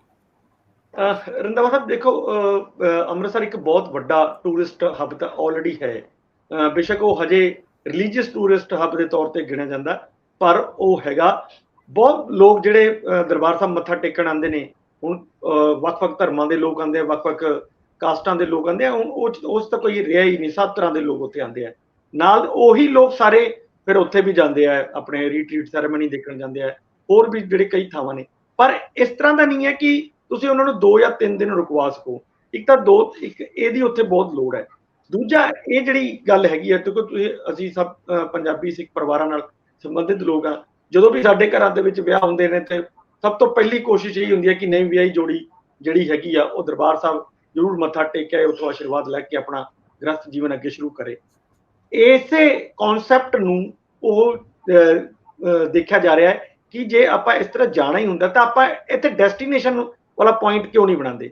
ਸੋ ਪਿਛਲੇ ਦਿਨਾਂ 'ਚ ਇੱਕ ਮੁੱਖ ਮੰਤਰੀ ਸਾਹਿਬ ਦੀ ਇੱਕ ਮੀਟਿੰਗ ਹੋਈ ਸੀਗੀ, ਜਿਹੜੇ ਬਹੁਤ ਵੱਡੇ ਹੋਟਲੀਅਰਸ ਹੈਗੇ ਨੇ, ਉਹਨਾਂ ਨੇ ਵੀ ਇਹ ਆਈਡੀਆ ਉੱਥੇ ਫਲੋਟ ਕੀਤਾ ਸੀਗਾ ਕਿ ਕੀ ਆਪਾਂ ਇਸ ਤਰ੍ਹਾਂ ਦੇ ਜਿਹੜਾ ਅੰਮ੍ਰਿਤਸਰ ਹੈਗਾ ਉਹਨੂੰ ਕੋਈ ਮੈਰਿਜ ਡੈਸਟੀਨੇਸ਼ਨ ਦੇ ਤੌਰ ਤੇ ਯੂਜ਼ ਕਰ ਸਕਦੇ ਆ, ਬਣਾ ਸਕਦੇ ਆ, ਕੀ ਕੁਝ ਚਾਹੀਦਾ ਹੋਏਗਾ। ਸੋ ਜਿਹੜੀ ਹੁਣ ਟੂਰਿਜ਼ਮ ਦੇ ਉੱਤੇ ਸਮਿਟ ਹੋਣੀ ਹੈ 11, 12, 13 ਮੋਹਾਲੀ ਨੂੰ ਲੈ ਕੇ, ਉਸ 'ਚ ਸਭ ਤੋਂ ਵੱਡਾ ਮੇਨ ਪੁਆਇੰਟ ਹੀ ਇਹ ਹੈ ਕਿ ਅੰਮ੍ਰਿਤਸਰ ਨੂੰ ਕਿਵੇਂ ਮੈਰਿਜ ਡੈਸਟੀਨੇਸ਼ਨ ਦੇ ਤੌਰ ਤੇ, ਜਿਵੇਂ ਜੈਪੁਰ, ਉਦੈਪੁਰ, ਜੋਧਪੁਰ ਇਸ ਤਰ੍ਹਾਂ ਦੀ ਥਾਵਾਂ ਆਪਾਂ ਨੇ ਬਣਾਈਆਂ ਨੇ, ਉਸ ਤਰ੍ਹਾਂ ਦੀ ਇੱਥੇ ਕਿਉਂ ਨਹੀਂ ਬਣ ਸਕਦੀ। ਸੋ ਇਸ ਦੇ ਉੱਤੇ ਫੋਕਸ ਹੋਏਗਾ। ਔਰ ਹੁਣ ਵੀ ਮੈਨੂੰ ਕਿਹਾ ਕਿਸੇ ਬੜੇ ਸੀਨੀਅਰ ਆਫੀਸਰ ਨੇ ਕਿ ਜਲਦੀ ਇੱਥੇ ਇੱਕ ਹੋਰ ਵੀ ਮੀਟਿੰਗ ਹੋਣ ਵਾਲੀ ਹੈ, ਜਿਸ 'ਚ ਇਸ ਤਰ੍ਹਾਂ ਦੇ ਜਿਹੜੇ ਹੋਰ ਨੇ ਮਤਲਬ ਕੇਟਰਰਸ ਨੇ ਜਾਂ ਜਿੰਨੇ ਵੀ ਇਸ ਤਰ੍ਹਾਂ ਦੇ ਪ੍ਰਬੰਧ ਕਰਦੇ ਨੇ ਮੈਰਿਜ ਡੈਸਟੀਨੇਸ਼ਨ ਵਾਸਤੇ, ਉਹ ਲੋਕ ਨੂੰ ਇਕੱਠਾ ਹੀ ਤੌਰ ਤੇ ਬੁਲਾਇਆ ਜਾਏ ਤੇ ਸੈਪਰੇਟ ਇੱਕ ਸੈਸ਼ਨ ਕਰਾਇਆ ਜਾਏ, ਵੱਡਾ ਚਾਹੇ ਲੰਬਾ ਹੋ ਜਾਏ। ਉਸ ਦੇ ਵਿੱਚ ਸਾਰੀਆਂ ਚੀਜ਼ਾਂ ਦੇਖੀਆਂ ਜਾਣ ਵੀ ਸਾਨੂੰ ਕੀ ਚੀਜ਼ਾਂ ਦੀ ਲੋੜ ਪਏਗੀ, ਕਿਉਂਕਿ ਸਾਡੇ ਕੋਲ ਦੇਖੋ ਉੱਥੇ ਇੰਟਰਨੈਸ਼ਨਲ 에ਅਰਪੋਰਟ ਆਲਰੇਡੀ ਹੈਗਾ। ਉੱਥੇ ਜੇ ਤੁਸੀਂ ਮਤਲਬ ਇਸ ਤਰ੍ਹਾਂ ਦੀਆਂ ਉਹ ਵਧਾਉਣ ਲੱਗ ਜਾਓ, ਯਾਤਰੀ ਵਧਣ, ਤਾਂ ਕੰਪਨੀਆਂ ਵੀ ਆਪਣੇ ਆਪ ਉੱਥੇ ਜਿਹੜੀਆਂ ਹੈਗੀਆਂ ਨੇ ਜਿਹੜੇ ਜਹਾਜ਼ ਹੈ ਉੱਥੇ ਚਲਾਉਣਾ ਸ਼ੁਰੂ ਕਰ ਦੇਣਗੀਆਂ। ਇਸ ਤਰ੍ਹਾਂ ਸਾਡੇ ਕੋਲ ਰੇਲ ਨੈਟਵਰਕ ਵੀ ਉੱਥੇ ਬਹੁਤ ਅੱਛਾ ਹੈਗਾ, ਬੱਸਾਂ ਦਾ ਵੀ ਹੈਗਾ, ਤਿੰਨੋਂ ਪਾਸੇ ਜਿਹੜੇ ਸਾਡੇ ਉੱਥੇ ਵੱਡੇ ਹਾਈਵੇਜ਼ ਨੇ ਉਹ ਵੀ ਉੱਥੇ ਹੈਗੇ ਨੇ। ਸੋ ਸਾਨੂੰ ਉੱਥੇ ਮਤਲਬ ਏਦਾਂ ਦੀ ਕੋਈ ਚੀਜ਼ ਨਹੀਂ ਹੈ ਵੀ ਜਿਹੜੀ ਸਾਡੇ ਉੱਥੇ ਕੋਲ ਨਾ ਹੋਵੇ। ਤੇ ਅੰਮ੍ਰਿਤਸਰ ਦਾ ਆਪਣੇ ਆਪ ਦੇ ਵਿੱਚ ਹੀ ਇੱਕ ਵੱਡਾ ਬ੍ਰਾਂਡ ਵੀ ਹੈ। ਤੇ ਇਹ ਮੈਨੂੰ ਲੱਗਦਾ ਕਿ ਪਰ ਅਸੀਂ ਇਹਨੂੰ ਹਜੇ ਉਸ ਤਰ੍ਹਾਂ ਡਿਵੈਲਪ ਨਹੀਂ ਕਰ ਪਾਏ ਜਿੰਨਾ ਇਹ ਡਿਵੈਲਪ ਹੋਣਾ ਚਾਹੀਦਾ ਸੀਗਾ। ਸੋ ਇਹ ਸਰਕਾਰ ਦੀ ਇਹ ਕੋਸ਼ਿਸ਼ ਸ਼ੁਰੂ ਹੋਈ ਹੈ, ਤਾਂ ਮੈਨੂੰ ਲੱਗਦਾ ਕਿ ਜੇ ਇੱਕ ਕਦਮ ਅੱਗੇ ਵਧੇ ਨੇ ਤਾਂ ਉਹਨਾਂ ਦੇ ਕੰਮਾਂ ਦੀ ਤਾਂ ਪ੍ਰਸ਼ੰਸਾ ਹੋਣੀ ਚਾਹੀਦੀ ਹੈ। ਦੇਖੋ ਜੇ ਵਧੇ ਨੇ ਤਾਂ ਹੋਰ ਅੱਗੇ ਜਾ ਸਕਦੇ ਆ, ਪਰ ਜਦੋਂ ਆਪਾਂ ਕੋਈ ਕਦਮ ਅੱਗੇ ਵਧਾਉਂਦੇ ਹੀ ਨਹੀਂ ਤਾਂ ਫਿਰ ਮੈਨੂੰ ਲੱਗਦਾ ਕਿ ਉੱਥੇ ਹੀ ਬੈਠੇ ਰਹਿ ਜਾਂਦੇ ਆ। ਉਹ ਕਾਠ ਦੀ, ਜਿਵੇਂ ਮੈਂ ਪਹਿਲਾਂ ਵੀ ਉਦਾਹਰਣ ਦਿੱਤੀ ਸੀ ਵੀ ਕਾਠ ਦੀ ਘੋੜੀ ਦੇ ਉੱਤੇ ਬੈਠੇ ਆ, ਹਿੱਲੀ ਜ਼ਰੂਰ ਜਾ ਰਹੇ ਆ ਪਰ ਖੜੇ ਉੱਥੇ ਹੀ ਆ।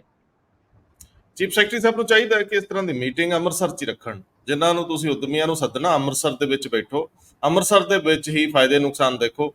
ਬਹੁਤ ਸਾਰੀਆਂ ਡੋਮੈਸਟਿਕ ਫਲਾਈਟਸ ਅੰਮ੍ਰਿਤਸਰ ਤੋਂ ਚੱਲ ਰਹੀਆਂ ਨੇ, ਹੋਰ ਸ਼ਾਮਲ ਹੋ ਜਾਣਗੀਆਂ, ਇੰਟਰਨੈਸ਼ਨਲ ਫਲਾਈਟਸ ਵੀ ਹੋ ਸਕਦੀਆਂ ਨੇ। ਜੇਕਰ ਇਹ ਹਵਾਈ ਅੱਡਾ ਵੀ ਕਿਸੇ ਪ੍ਰਾਈਵੇਟ ਪਲੇਅਰ ਨੂੰ ਮਿਲ ਜਾਂਦਾ, ਮੰਨ ਲਓ ਅਡਾਨੀ ਨੂੰ ਮਿਲ ਜਾਂਦਾ, ਜਿਹਦੇ ਕੋਲ ਦਿੱਲੀ ਵਾਲਾ ਹੈ ਉਹਨੂੰ ਜੇ ਮਿਲ ਜੇ, ਤਾਂ ਮੇਰੇ ਖਿਆਲ ਬਹੁਤ ਸਾਰਾ ਜਿਹੜਾ ਟ੍ਰੈਫਿਕ ਇੱਧਰ ਨੂੰ ਉਹਨਾਂ ਨੇ ਆਪਣੇ ਆਪ ਹੀ ਸ਼ਿਫਟ ਕਰ ਲੈਣਾ। ਵੈਸੇ ਅੰਮ੍ਰਿਤਸਰ ਜਾਮਨਗਰ ਹਾਈਵੇ ਜਿਹੜਾ ਐਕਸਪ੍ਰੈਸ-ਵੇ ਆ, ਬੜਾ ਆਲੀਸ਼ਾਨ ਬਣ ਰਿਹਾ।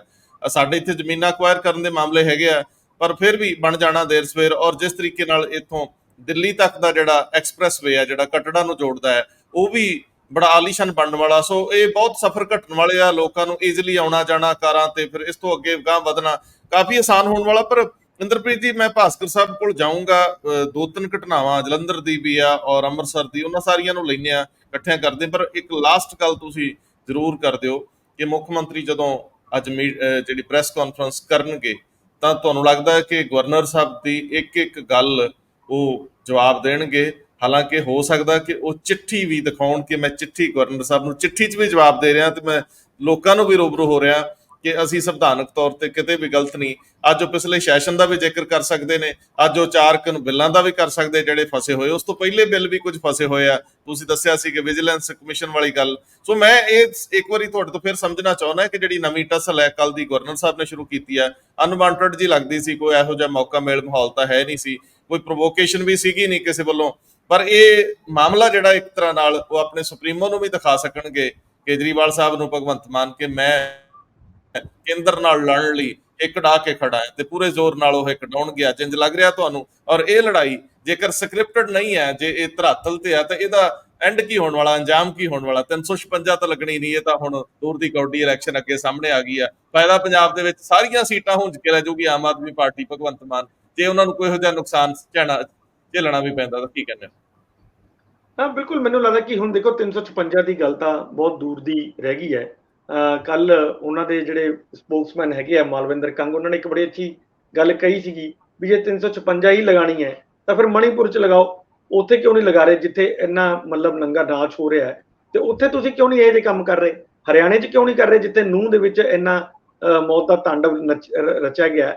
ਸੋ ਕੀ ਪੰਜਾਬ ਨੇ ਤਾਂ ਕੁਝ ਏਦਾਂ ਦਾ ਕੀਤਾ ਨਹੀਂ ਹੈ ਕਿ ਜਿਸ ਤੇ ਤੁਸੀਂ ਤੁਹਾਨੂੰ ਮਤਲਬ 356 ਲਗਾਣੀ ਪਵੇ। ਸੋ ਇਹ ਹੈ ਇੱਕ ਅੱਛੀ ਜਿਹੜੀ ਉਹਨਾਂ ਦੀ ਗੱਲ ਖਾਸ ਤੌਰ ਤੇ ਸਰਕਾਰ ਦੀ, ਕਿ ਜਿੱਥੇ ਜਿੱਥੇ ਵੀ ਆਮ ਆਦਮੀ ਪਾਰਟੀ ਬੀਜੇਪੀ ਦੀ ਸਰਕਾਰ ਨਹੀਂ ਹੈ, ਉੱਥੇ ਉੱਥੇ ਹੀ ਉਹ ਜਿਹੜਾ ਹੈਗਾ ਗਵਰਨਰ ਦੇ ਥਰੂ ਰੂਲ ਕਰਨਾ ਚਾਹੁੰਦੇ ਹੈ, ਤੇ ਇਹੀ ਸੇਮ ਸਿਸਟਮ ਹੁਣ ਪੰਜਾਬ ਦੇ ਵਿੱਚ ਵੀ ਹੋਣ ਜਾ ਰਿਹਾ। ਸੋ ਮੈਨੂੰ ਲੱਗਦਾ ਕਿ ਸੀਐਮ ਸਾਹਿਬ ਵੀ ਅੱਜ ਸ਼ਾਇਦ ਉਸੇ ਗੱਲ ਨੂੰ ਹੀ ਅੱਗੇ ਵਧਾਉਣਗੇ। ਹਾਲਾਂਕਿ ਤੁਸੀਂ ਤੁਹਾਨੂੰ ਦੱਸਿਆ ਸੀਗਾ ਕਿ ਉਸ ਦਿਨ ਅਨੌਪਚਾਰਿਕ ਤੌਰ ਤੇ ਉਹਨਾਂ ਨਾਲ ਮੁਲਾਕਾਤ ਹੋਈ ਸੀ, ਤਾਂ ਵੀ ਅਸੀਂ ਉਹਨਾਂ ਤੋਂ ਇਹ ਗੱਲ ਪੁੱਛੀ ਸੀਗੀ ਵੀ ਕੀ ਹੋਊਗਾ ਜਿਹੜਾ ਸੈਸ਼ਨ, ਤਾਂ ਉਹਨਾਂ ਨੇ ਕਹਿਤਾ ਵੀ ਇਹ ਅਸੰਵਿਧਾਨਿਕ ਹੈ। ਤਾਂ ਜੇ ਸੰਵਿਧਾਨ ਅਸੰਵਿਧਾਨਿਕ ਹੈ ਤਾਂ ਫਿਰ ਬਿੱਲ ਵੀ ਪਾਸ ਅਸੰਵਿਧਾਨਿਕ ਹੀ ਹੋ ਗਏ। ਤਾਂ ਉਹ ਜਿਹੜੇ ਆਪਾਂ ਚੀਜ਼ਾਂ ਕੀਤੀਆਂ ਨੇ ਉਹਦਾ ਫਿਰ ਹੁਣ ਆਊਟਕਮ ਕੀ ਹੈ, ਰਿਜ਼ਲਟ ਕੀ ਹੈ? ਤਾਂ ਉਹਨਾਂ ਨੇ ਸਿਰਫ ਇੰਨਾ ਹੀ ਕਿਹਾ ਕਿ ਤੁਸੀਂ ਦੇਖਿਓ ਹਰ ਹਾਲ 'ਚ ਸਾਰੇ ਬਿੱਲ ਪਾਸ ਹੋਣਗੇ। ਹੁਣ ਦੇਖਣ ਨਾਲ ਤਾਂ ਬਿੱਲ ਪਾਸ ਨਹੀਂ ਹੋਣੇ, ਜੇ ਦੇਖਣ ਨਾਲ ਪਾਸ ਹੁੰਦੇ ਤਾਂ ਹੁਣ ਤੱਕ ਹੋ ਜਾਣੇ ਚਾਹੀਦੇ ਸੀਗੇ। ਇਹਦਾ ਮਤਲਬ ਹੈ ਕਿ ਗਵਰਨਮੈਂਟ ਨੂੰ ਕੋਈ ਸਟੈਪ ਤਾਂ ਚੱਕਣਾ ਪਊਗਾ ਹੀ। ਗਵਰਨਰ ਸਾਹਿਬ ਨੇ ਤਾਂ ਸਾਫ਼ ਤੌਰ ਤੇ ਕਹਿ ਹੀ ਦਿੱਤਾ ਕਿ ਇਹ ਜਿਹੜਾ ਸੈਸ਼ਨ ਹੈ ਉਹ ਅਸੰਵਿਧਾਨਿਕ ਹੈ। ਤਾਂ ਜੇ ਅਸੰਵਿਧਾਨਿਕ ਹੈਗਾ ਤਾਂ ਹੁਣ ਗਵਰਨਮੈਂਟ ਫਿਰ ਉਹਨੂੰ ਸੰਵਿਧਾਨਿਕ ਬਣਾਉਣ ਦੇ ਲਈ ਕੀ ਕਰ ਰਹੀ ਹੈ? ਕਿ ਸੁਪਰੀਮ ਕੋਰਟ ਜਾਣ ਦੀ ਸੋਚ ਰਹੀ ਹੈ? ਤੇ ਮੈਂ ਤੁਹਾਨੂੰ ਪਹਿਲਾਂ ਵੀ ਕਿਹਾ ਸੀ ਵੀ ਜੇ ਸੁਪਰੀਮ ਕੋਰਟ ਦੀ ਜਾਣ ਦੀ ਸੋਚੀ ਤਾਂ ਫਿਰ ਦਿੱਕਤ ਉੱਥੇ ਵੀ ਆਏਗੀ, ਕਿਉਂਕਿ ਸੁਪਰੀਮ ਕੋਰਟ ਉਹਨਾਂ ਨੂੰ ਇਹ ਪੁੱਛੇਗੀ ਕਿ ਹਾਂ ਤੁਸੀਂ ਗਵਰਨਰ ਸਾਹਿਬ ਦੀ ਚਿੱਠੀਆਂ ਦਾ ਜਵਾਬ ਦਿੱਤਾ ਕਿ ਨਹੀਂ ਦਿੱਤਾ, ਕਿਉਂਕਿ ਤੁਸੀਂ ਵੀ ਸੰਵਿਧਾਨਿਕ ਪਦ ਤੇ ਹੋ ਤੇ ਉਹ ਵੀ ਸੰਵਿਧਾਨਿਕ ਪਦ ਤੇ ਹੈ, ਤੇ ਦੋਨਾਂ ਨੂੰ ਇੱਕ ਦੂਜੇ ਦੇ ਜਿਹੜੇ ਪਦ ਹੈ ਉਹਨਾਂ ਦਾ ਖਿਆਲ ਰੱਖਣਾ ਚਾਹੀਦਾ। ਤੇ ਜੋ ਤੁਸੀਂ ਨਹੀਂ ਰੱਖ ਰਹੇ, ਗਵਰਨਰ ਸਾਹਿਬ ਨੇ ਤਾਂ ਆਪਣਾ ਤੁਹਾਨੂੰ ਜਿਹੜਾ ਤੁਸੀਂ ਮੰਗਿਆ ਸੀਗਾ ਸੈਸ਼ਨ ਬੁਲਾਉਣ ਦੀ, ਉਹ ਤਾਂ ਇਜਾਜ਼ਤ ਦੇ ਹੀ ਦਿੱਤੀ ਹੈ, ਤੇ ਤੁਸੀਂ ਲੇਕਿਨ ਅੱਗੇ ਨਹੀਂ ਵਧੇ।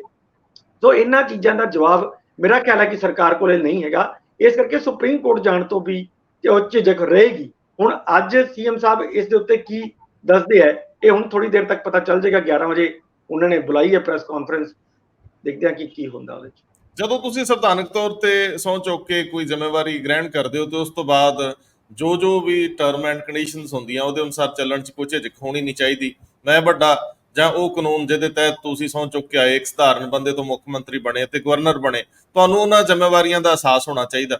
ਤੁਸੀਂ ਚਿੱਠੀ ਪੱਤਰ ਦੇ ਵਿੱਚ ਕਿਉਂ, ਅਕਸਰ ਸਰਕਾਰਾਂ ਬਾਰੇ ਕਿਹਾ ਜਾਂਦਾ ਲਿਖਤ ਸ਼ਬਦ ਦੇਰ ਸਵੇਰ ਤੁਹਾਨੂੰ ਉਹ ਅੱਗੇ ਵਧਾਉਣਾ ਹੀ ਪੈਂਦਾ। ਸੋ ਭਾਸਕਰ ਸਾਹਿਬ, ਇਹ ਮਾਮਲਾ ਤਾਂ ਥੋੜੀ ਦੇਰ ਤੱਕ ਹੋਰ ਕਲੀਅਰ ਹੋ ਜਾਊਗਾ ਕਿ ਲੜਾਈ ਅੱਗੇ ਵਧਣੀ ਹੈ, ਦਿਖਾਵੇ ਦੀ ਹੈ, ਜਾਂ ਲੜਾਈ ਸੱਚਮੁੱਚ ਹੈਗੀ ਆ, ਕਿਉਂਕਿ ਫਿਰ ਗਵਰਨਰ ਸਾਹਿਬ ਦਾ ਰਿਐਕਸ਼ਨ ਵੀ ਆ ਸਕਦਾ। ਉਸ ਤੋਂ ਬਾਅਦ ਉਹ 356 ਦੀ ਰਿਕਮੈਂਡੇਸ਼ਨ ਜੇ ਨਹੀਂ ਕਰਦੇ ਤੇ ਉਹ ਵੀ ਫਸੇ ਹੋਏ ਨੇ। ਅੱਗੋਂ ਹੁਣ ਹੁੰਗਾਰਾ ਆਉਂਦਾ ਨਹੀਂ ਆਉਂਦਾ, ਉਹਦੇ ਉੱਤੇ ਰਾਸ਼ਟਰਪਤੀ ਕੀ ਕਰਦੇ ਆ, ਉਹ ਮੰਤਰੀ ਮੰਡਲ ਨੂੰ ਭੇਜਦੇ ਆ, ਗ੍ਰਹਿ ਮੰਤਰਾਲੇ ਨੂੰ ਭੇਜਦੇ, ਕੀ ਕਰਦੇ, ਉਹ ਵੱਖਰੀਆਂ ਗੱਲਾਂ ਨੇ। ਪਰ ਮੈਂ ਤੁਹਾਡੇ ਤੋਂ ਇਹ ਜ਼ਰੂਰ ਸਮਝਣਾ ਚਾਹੁੰਦਾ ਹੈ ਕਿ ਜਦੋਂ 3 ਘਟਨਾਵਾਂ ਅੰਮ੍ਰਿਤਸਰ ਦੇ ਵਿੱਚ ਇੱਕ ਪਾਰਟੀ 'ਚ ਪੁਲਿਸ ਅਫਸਰ ਨੱਚਦੇ ਪਾਏ ਗਏ, ਉਸ ਤੋਂ ਬਾਅਦ ਉਹਨਾਂ ਨੂੰ ਸਜ਼ਾ ਦਾ ਸਾਹਮਣਾ ਕਰਨਾ ਪਿਆ। ਜਲੰਧਰ ਦੇ ਵਿੱਚ 2 ਸਕੇ ਭਰਾਵਾਂ ਦੀ ਮੌਤ ਤੋਂ ਬਾਅਦ ਸਿਰਫ ਲਾਈਨ ਹਾਜ਼ਰ ਐਸਐਚਓ ਨੂੰ ਕਰ ਦੇਣਾ ਤੇ ਜਾਂਚ ਕਰਾਉਣ ਦੀ ਗੱਲ ਇੰਨੇ ਦਿਨਾਂ ਬਾਅਦ ਕਹਿਣੀ, ਮੈਨੂੰ ਲੱਗਦਾ ਇਹ ਵੀ ਮੁਜਰਮਾਨਾ ਅਪਰੋਚ ਹੈ। ਤੇ ਤੀਜਾ ਮਾਮਲਾ ਵੀ ਕਾਫੀ ਅਹਿਮ ਸੀਗਾ, ਜਿਹਦੇ ਵਿੱਚ ਇੱਕ ਡੀਐਸਪੀ ਮੌੜ ਦੇ ਵਿੱਚੋਂ ਫੜੇ ਜਾਂਦੇ ਆ। ਮੈਂ ਸਿਰਫ ਤੁਹਾਡੇ ਕੋਲ ਬਹੁਤ ਸੰਖੇਪ 'ਚ 1 ਮਿੰਟ 'ਚ ਹੀ ਚਾਹੂੰਗਾ ਸਾਰੀ ਡਿਟੇਲ। ਜਿੱਥੇ ਤੱਕ ਅੰਮ੍ਰਿਤਸਰ ਦੀ ਗੱਲ ਹੈਗੀ ਹੈ, ਪਾਰਟੀ ਸੀਗੀ 7 ਅਗਸਤ ਨੂੰ ਅੰਮ੍ਰਿਤਸਰ ਦੇ ਇੱਕ ਹੋਟਲ ਦੇ ਵਿੱਚ। ਉਸ ਪਾਰਟੀ ਦੇ ਵਿੱਚ ਵੈਸੇ ਤੇ ਪਾਰਟੀ ਇੱਕ ਕੁਮਾਰ ਜਿਹੜਾ ਦਰਸ਼ਨ ਕਰਕੇ ਇੱਕ ਸੋਸ਼ਲ ਐਕਟਿਵਿਸਟ ਹੈ, ਉਹਦੇ ਬਰਥਡੇ ਦੀ ਪਾਰਟੀ ਸੀ, ਪਰ ਉਸ ਪਾਰਟੀ ਦੇ ਵਿੱਚ ਪੁਲਿਸ ਵਾਲਿਆਂ ਦਾ ਲੱਗਿਆ ਤਾਂਤਾ। 5 ਇੰਸਪੈਕਟਰ ਤੇ 2 ਡੀਐਸਪੀ ਨਾ ਕੇਵਲ ਉੱਥੇ ਗਏ, ਗਾਣੇ ਗੂਨੇ ਭੰਗੜੇ ਭੁੰਗੜੇ ਸਭ ਕੁਝ ਚੱਲਿਆ। ਬਾਅਦ ਚੋਂ ਉਹ ਵਾਇਰਲ ਹੋ ਗਈ, ਔਰ ਵਾਇਰਲ ਹੋਈ ਵੀਡੀਓ ਦੇ ਵਿੱਚ ਇਹਨਾਂ ਪੁਲਿਸ ਵਾਲਿਆਂ ਦੇ ਨਾਲ ਇੱਕ ਗੈਂਗਸਟਰ ਵੀ ਨਜ਼ਰ ਆਉਂਦਾ, ਜਿਹਦਾ ਨਾਮ ਹੈਗਾ ਬੋਰੀ, ਯਾਨੀ ਕਮਲ ਕੁਮਾਰ ਉਰਫ ਗੋਰੀ, ਜਿਹਦੇ ਖਿਲਾਫ 8 ਕ੍ਰਿਮੀਨਲ ਕੇਸ ਨੇ। ਔਰ ਇਹ ਜਦ ਵੀਡੀਓ ਵਾਇਰਲ ਹੁੰਦੀ ਹੈ ਤੇ ਉਸੇ ਟਾਈਮ ਨਿਹਾਲ ਸਿੰਘ ਜਿਹੜੇ ਕਮਿਸ਼ਨਰ ਸਾਹਿਬ ਨੇ ਅੰਮ੍ਰਿਤਸਰ ਦੇ, ਉਹ ਐਕਸ਼ਨ ਮੋਡ 'ਚ ਆਉਂਦੇ ਨੇ। 5 ਇੰਸਪੈਕਟਰਾਂ ਦੇ ਤੁਰੰਤ ਤਬਾਦਲੇ ਕਰ ਦਿੰਦੇ ਨੇ, 3 ਨੂੰ ਮਲੇਰਕੋਟਲਾ ਤੇ 2 ਨੂੰ ਮਾਨਸਾ। ਡੀਐਸਪੀ ਜਿਹੜੇ ਰੂਰਲ ਪੁਲਿਸ ਦੇ ਨੇ, ਅੰਮ੍ਰਿਤਸਰ ਰੂਰਲ ਪੁਲਿਸ ਦੇ ਨੇ, ਉਹਨਾਂ ਦੇ ਖਿਲਾਫ ਹਾਲਾਂਕਿ ਹਜੇ ਤੱਕ ਐਕਸ਼ਨ ਨਹੀਂ ਹੋਇਆ, ਕਿਉਂਕਿ ਇਹ ਪ੍ਰੈਰੋਗੇਟਿਵ ਸ਼ਾਇਦ ਐਸਐਸਪੀ ਦੇ ਕੋਲ ਨਹੀਂ ਹੋਏਗਾ। ਪਰ ਹਾਂ, ਗੈਂਗਸਟਰ ਪੁਲਿਸ ਦੀ ਨੈਕਸਸ ਇੱਕ ਵਾਰ ਹੋਰ ਇਸ ਅੰਮ੍ਰਿਤਸਰ ਦੀ ਪਾਰਟੀ ਦੇ ਵਿੱਚ ਨਜ਼ਰ ਆਈ। ਹਾਲਾਂਕਿ ਆਪਣੇ ਆਪਣੇ ਵਰਸ਼ਨ ਦਿੱਤੇ ਜਾ ਰਹੇ ਨੇ। ਔਰ ਦੂਜਾ ਜਲੰਧਰ ਦੇ ਉਸ ਐਸਐਚਓ ਇਹਦੇ ਵਿੱਚ ਪਾਰਟੀ ਕਰਨ ਵਾਲਿਆਂ ਦਾ ਮੰਨਣਾ ਹੈ ਕਿ ਕੋਈ ਗੈਂਗਸਟਰ ਨਹੀਂ ਸੀ। ਉਹ ਕਹਿ ਰਹੇ ਕਿ ਇਹ ਤਾਂ ਫालतू ਦੀ ਗੱਲ ਕੀਤੀ ਜਾ ਰਹੀ, ਕੌਣ ਗੈਂਗਸਟਰ ਸੀ ਉਹ ਕਹਿ ਰਹੇ। ਹਾਂ, ਅੱਗੇ ਤੁਸੀਂ ਆ ਰਹੇ ਜਲੰਧਰ ਵਾਲਾ ਮਾਮਲਾ। ਜਲੰਧਰ ਵਾਲੇ ਮਾਮਲੇ ਦੇ ਵਿੱਚ ਦੋ ਭਰਾਵਾਂ ਦੀ ਸੁਸਾਈਡ ਕਰਨਾ, ਐਕਸਟ੍ਰੀਮ ਸਟੈਪ ਉਠਾਣਾ ਔਰ ਹਿਊਮਿਲੇਸ਼ਨ ਦੀ ਗੱਲ ਚੱਲਣਾ ਕਿ ਥਾਣੇ ਦੇ ਵਿੱਚ ਐਸਐਚਓ ਹੋਰ ਦੋ ਪੁਲਿਸ ਮੁਲਾਜ਼ਮਾਂ ਨੇ ਜਿਸ ਤਰੀਕੇ ਨਾਲ ਉਹਨਾਂ ਭਰਾਵਾਂ ਦਾ, ਉਹਨਾਂ ਵਿੱਚੋਂ ਇੱਕ ਭਰਾ ਦਾ ਹਿਊਮਿਲੇਟ ਉਹਨੂੰ ਕੀਤਾ ਸੀਗਾ, ਉਸ ਤੋਂ ਬਾਅਦ ਉਹ ਸੁਸਾਈਡ ਕਰ ਦਿੰਦੇ ਨੇ।